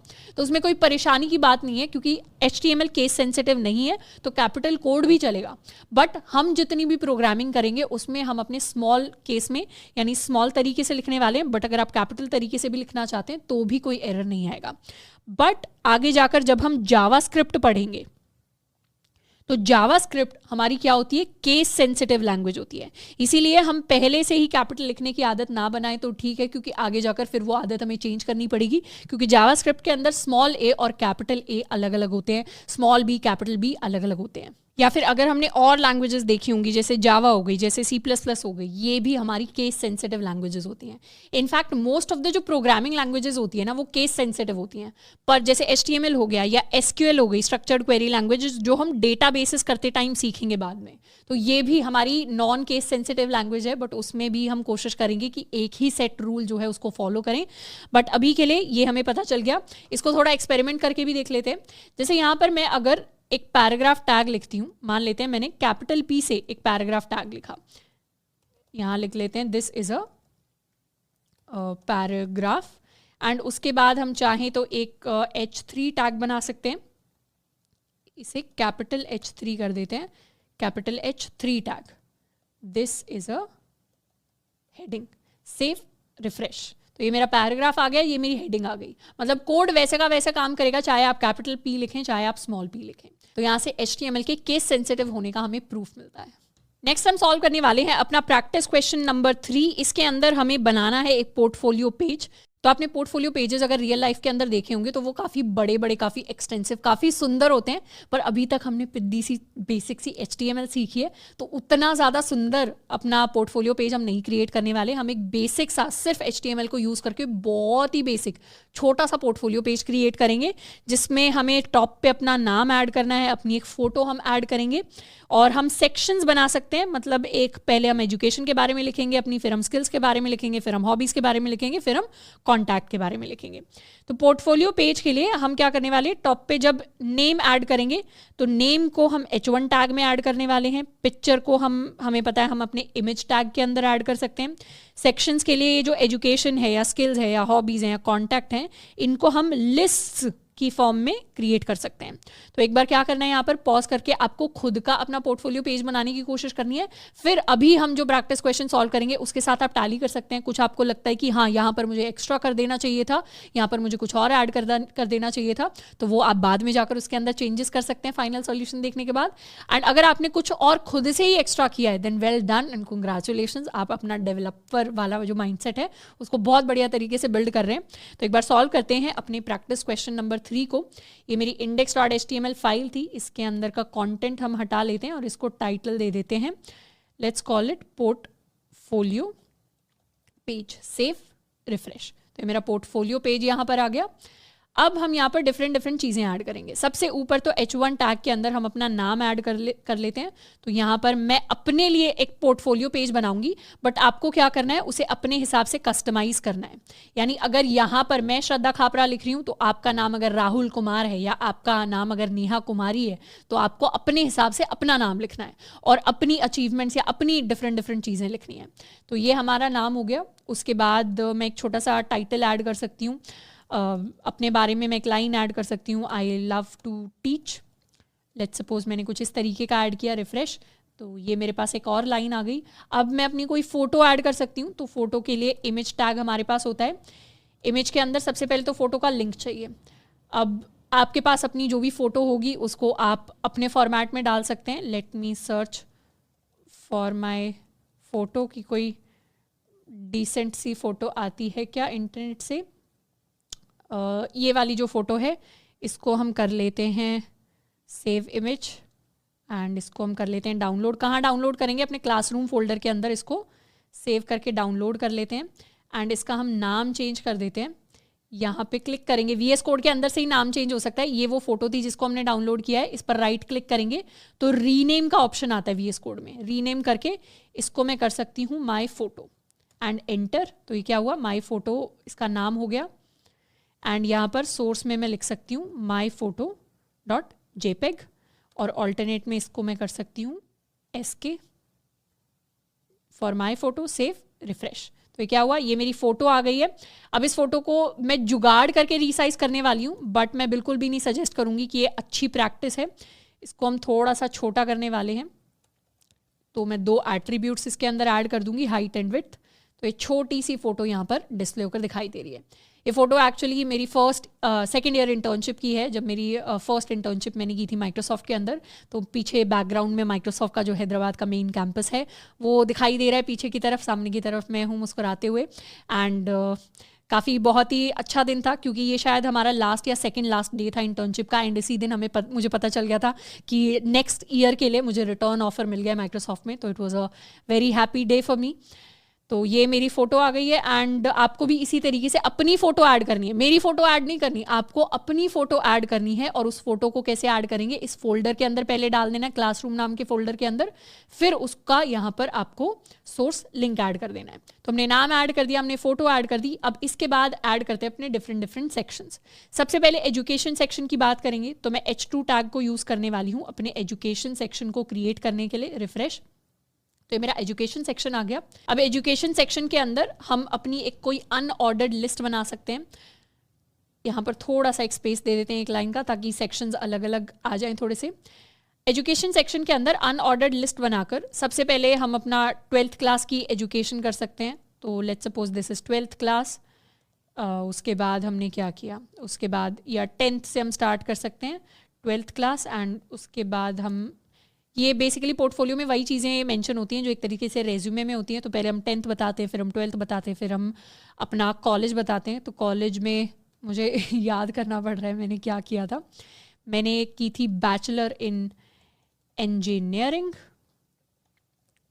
और ये मैंने किया था कंप्यूटर इंजीनियरिंग से। तो CS की जगह हमारे कॉलेज में COE बोलते थे कंप्यूटर इंजीनियरिंग को। रिफ्रेश। तो ये 3 चीज़ें आ गई है मेरे पास बुलेट पॉइंट की फॉर्म में। हम चाहें तो इसको और ज़्यादा डिटेल में लिख सकते हैं, या फिर हम चाहें तो इतने पार्ट को बोल्ड बना सकते हैं। पहले इतने पार्ट को बोल्ड बनाते हैं। बोल्ड बनाने के लिए हम B टैग को यूज़ करते हैं। तो इसको कट करके यहाँ पर B टैग के अंदर लिख देते हैं, एंड इसके यहाँ पर एक कोलन लगा देते हैं, और यहाँ पर मैं लिखने वाली हूँ 10th क्लास, या ब्रैकेट में यहाँ लिख देते हैं CBSE से 10th क्लास पास की थी, और उसके बाद हम अपने मार्क्स लिख सकते हैं। So I got 10 CGPA in 10th class. छोटे बच्चों वाले मार्क्स हम लिख सकते हैं। एंड इसी तरीके से 12th क्लास के लिए दोबारा से अपना बोल्ड टैग हम लिख सकते हैं 12th क्लास, एंड सेम तरीके से वी कैन। अब यहाँ पर मैं तो अपने मार्क्स और सारी चीज़ें लिख रही हूँ, आपको अपने लिखनी है, कोई परेशानी नहीं है। कम मार्क्स हैं किसी के, अगर ज़्यादा मार्क्स हैं, ज़्यादा देख के कोई बुरा फील नहीं करना, सारी चीज़ें कवर अप हो जाती हैं। ज़्यादा मार्क्स वाले भी कॉलेज के अंदर अगर नहीं पढ़ते तो करियर को हैम्पर करता है, और कम मार्क्स वाले भी अगर कॉलेज के अंदर पढ़ जाते हैं तो हमारे करियर को नई ऊंचाइयों तक लेकर जाता है। तो उस चीज़ में घबराने की बात नहीं है। कॉलेज जो है, अगर उसमें आप स्किल्स गेन कर लेते हैं उस टाइम के अंदर, तो काफ़ी ज़्यादा वो चीज़ मैटर करती है आपके ओवरऑल करियर की टर्म्स में। तो इस चीज़ को भी थोड़ा बोल्ड टैग के अंदर ऐड करते हैं। एंड यहाँ पर कॉलेज GPA, जिसको करने में शायद कभी उतनी मेहनत या एज सच नहीं लगा, पर ठीक है, इस तरीके से हम कुछ कुछ दिखा सकते हैं। ये वैसे उतना देखने में अच्छा नहीं लग रहा, बट बेसिकली एजुकेशन जो सेक्शन था उसके लिए हमने कुछ कुछ डिटेल्स यहाँ पर दिखा दी हैं। इसके बाद नेक्स्ट सेक्शन जिसको हम क्रिएट करेंगे, ये है हमारा स्किल्स सेक्शन। तो यहाँ पर दोबारा से हम अपना H2 हेडिंग टैग यूज़ करके अपनी स्किल्स लिख सकते हैं। तो उसके लिए भी एक अनऑर्डर्ड लिस्ट बना सकते हैं। फर्स्ट जो लिस्ट है उसमें मान लेते हैं हमारी स्किल में हमने लिख दिया HTML, उसके बाद हम CSS लिख सकते हैं, उसके बाद हम जावास्क्रिप्ट लिख सकते हैं, एंड उसी तरीके से नेक्स्ट लाइन के अंदर वी कैन राइट Node.js, या फिर उसके अलावा मान लेते हैं हमने SQL लिख दिया। एंड नेक्स्ट जो लिस्ट है, क्योंकि मुझे जावा भी आता है तो मैं यहाँ जावा लिख सकती हूँ, या फिर if I want to write I can also write Python. तो इस तरीके से मल्टीपल स्किल्स जो हैं उनको हमने डिफरेंट डिफरेंट लाइन्स के अंदर लिख दिया। नेक्स्ट जो सेक्शन हम बनाने वाले हैं, ये है मेरा हॉबीज़ सेक्शन। तो हॉबीज़ नहीं लिखना है यहाँ पर, H2 वाला जो टैग है इसके अंदर हम लिखेंगे हॉबीज़। हॉबीज़ के अंदर हम अपनी मल्टीपल हॉबीज़ को ऐड कर सकते हैं in the form of an unordered list. क्या क्या हॉबीज़ हैं, मान लेते हैं let's suppose if reading is my hobby, जो आजकल मैं उतना कर नहीं पाती, रीडिंग हॉबी है, या फिर डिबेटिंग हम लिख सकते हैं। रिफ्रेश। तो इस तरीके से 2-3 हॉबीज़ हम लिख सकते हैं। अब जो लास्ट सेक्शन हम बनाएंगे ये होने वाला है कॉन्टैक्ट का सेक्शन। तो H2 टैग, इसमें लिखेंगे कॉन्टैक्ट मी।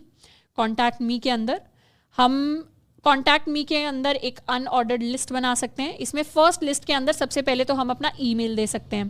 तो यहाँ पर बोल्ड टैग के अंदर मैं लिखने वाली हूँ email, and let's call this email hello@, या इसको कर देते हैं delta@ अपना college.in, सेव, रिफ्रेश। तो ये हमारा ईमेल हो गया कुछ इस तरीके से। एंड इसके बाद नेक्स्ट लाइन के अंदर लिस्ट आइटम में मैं चाहूँ तो अपनी लिंक्डइन प्रोफाइल भी ऐड कर सकती हूँ। तो यूजुअली जो हमारे पोर्टफोलियोज होते हैं, रेज्यूमे होते हैं, उसके अंदर हम अपनी गिटहब और अपनी लिंक्डइन प्रोफाइल ऐड करते हैं। गिटहब जो है, गिटहब को अभी हमने सीखा नहीं है, इसीलिए उसकी प्रोफाइल लिंक नहीं ऐड करने वाली। लिंक्डइन हम सबको यूजुअली जनरली पता होता है लिंक्डइन क्या होता है, तो मैं अपनी लिंक्डइन प्रोफाइल ऐड कर रही हूँ। यहाँ पर हम सिंपली एक एंकर टैग क्रिएट कर सकते हैं। एंकर टैग के अंदर मैं लिख सकती हूँ लिंक्डइन, सेव, रिफ्रेश। पर यहाँ पर सिर्फ लिंक्डइन टेक्स्ट लिखा हुआ आ रहा है, तो इसको लिंक करने के लिए I can actually search for my LinkedIn profile. तो श्रद्धा खापरा लिंक्डइन अगर सर्च करेंगे तो यहाँ पर अगर क्लिक करें तो दिख ही रहा है ऑलमोस्ट क्या ये मेरा लिंक आएगा। इसको कर लेते हैं कॉपी, एंड यहाँ पर एंकर टैग के अंदर href के अंदर इसे कर देते हैं पेस्ट, इसे कर देते हैं क्रॉस, रिफ्रेश।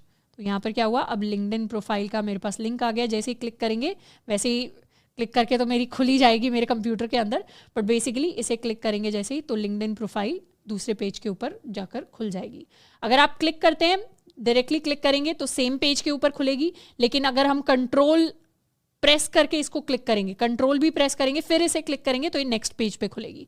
या फिर अगर हम इस पर राइट क्लिक करके यहाँ लिखेंगे ओपन इन न्यू टैब, तो ये क्या होगी, नए टैब के अंदर जाकर खुलेगी। तो इस तरीके से एंकर टैग काम करेगा। तो इस तरीके से आप अपनी प्रोफाइल बना सकते हैं जिसमें डिफरेंट डिफरेंट चीज़ें हम लिख सकते हैं। हम चाहें तो लास्ट में एक और चीज़ मेंशन कर सकते हैं, तो made with love by let's say अपना college, made with love by अपना कॉलेज। अब ये जो लव है इसकी जगह अगर मुझे हार्ट का सिंबल दिखाना है तो I can just search Google for heart symbol. तो अगर हमें अलग अलग सिंबल्स दिखाने होते हैं ना, अगर अपने HTML के अंदर हार्ट सिंबल इन HTML सर्च कर लेते हैं, अगर हमें अलग अलग सिंबल्स दिखाने होते हैं गूगल अपने HTML कोड के अंदर, तो उसके लिए हमारे कुछ कुछ नाम्स होते हैं। इनको हम और ज़्यादा डिटेल में बाद में स्टडी करेंगे, पर ये एंड हार्ट्स अगर मैं इस तरीके से नेम कोड होते हैं इनके HTML के लिए, अगर लव की जगह मैं ये नेम कोड लिख देती हूँ तो उसकी जगह क्या होगा, सेव करेंगे, रिफ्रेश करेंगे तो यहाँ लव की जगह एक्चुअल हार्ट, इसे थोड़ा सा जूम इन करते हैं, एक्चुअल हार्ट मेरे लिए डिस्प्ले होकर दिखाई देगा। तो इस तरीके से आगे जाकर हम और ज़्यादा नेम कोड्स के बारे में भी पढ़ेंगे, बट अभी के लिए इतना काफ़ी है। काफ़ी कुछ जितनी भी स्किल्स हमने गेन की थी अभी तक, चाहे वो अनऑर्डर लिस्ट हो गई हो, चाहे वो हमारे एंकर टैग हो गए हो, चाहे वो इमेज हो गई हो, काफ़ी सारी चीज़ों को यूज़ करके हमने एक बेसिक सा अपने लिए पोर्टफोलियो पेज बना लिया है। और आपको भी इसी तरीके का एक पोर्टफोलियो पेज अपने लिए बनाकर तैयार करना है साथ के साथ as part of this activity. तो आई होप कि HTML करते हुए आपको मज़ा आ रहा है। तो अभी तक हमने HTML के अपने लेवल 1 को कंप्लीट किया है और नेक्स्ट चैप्टर के अंदर हम शुरुआत करने वाले हैं अपने HTML के लेवल 2 की।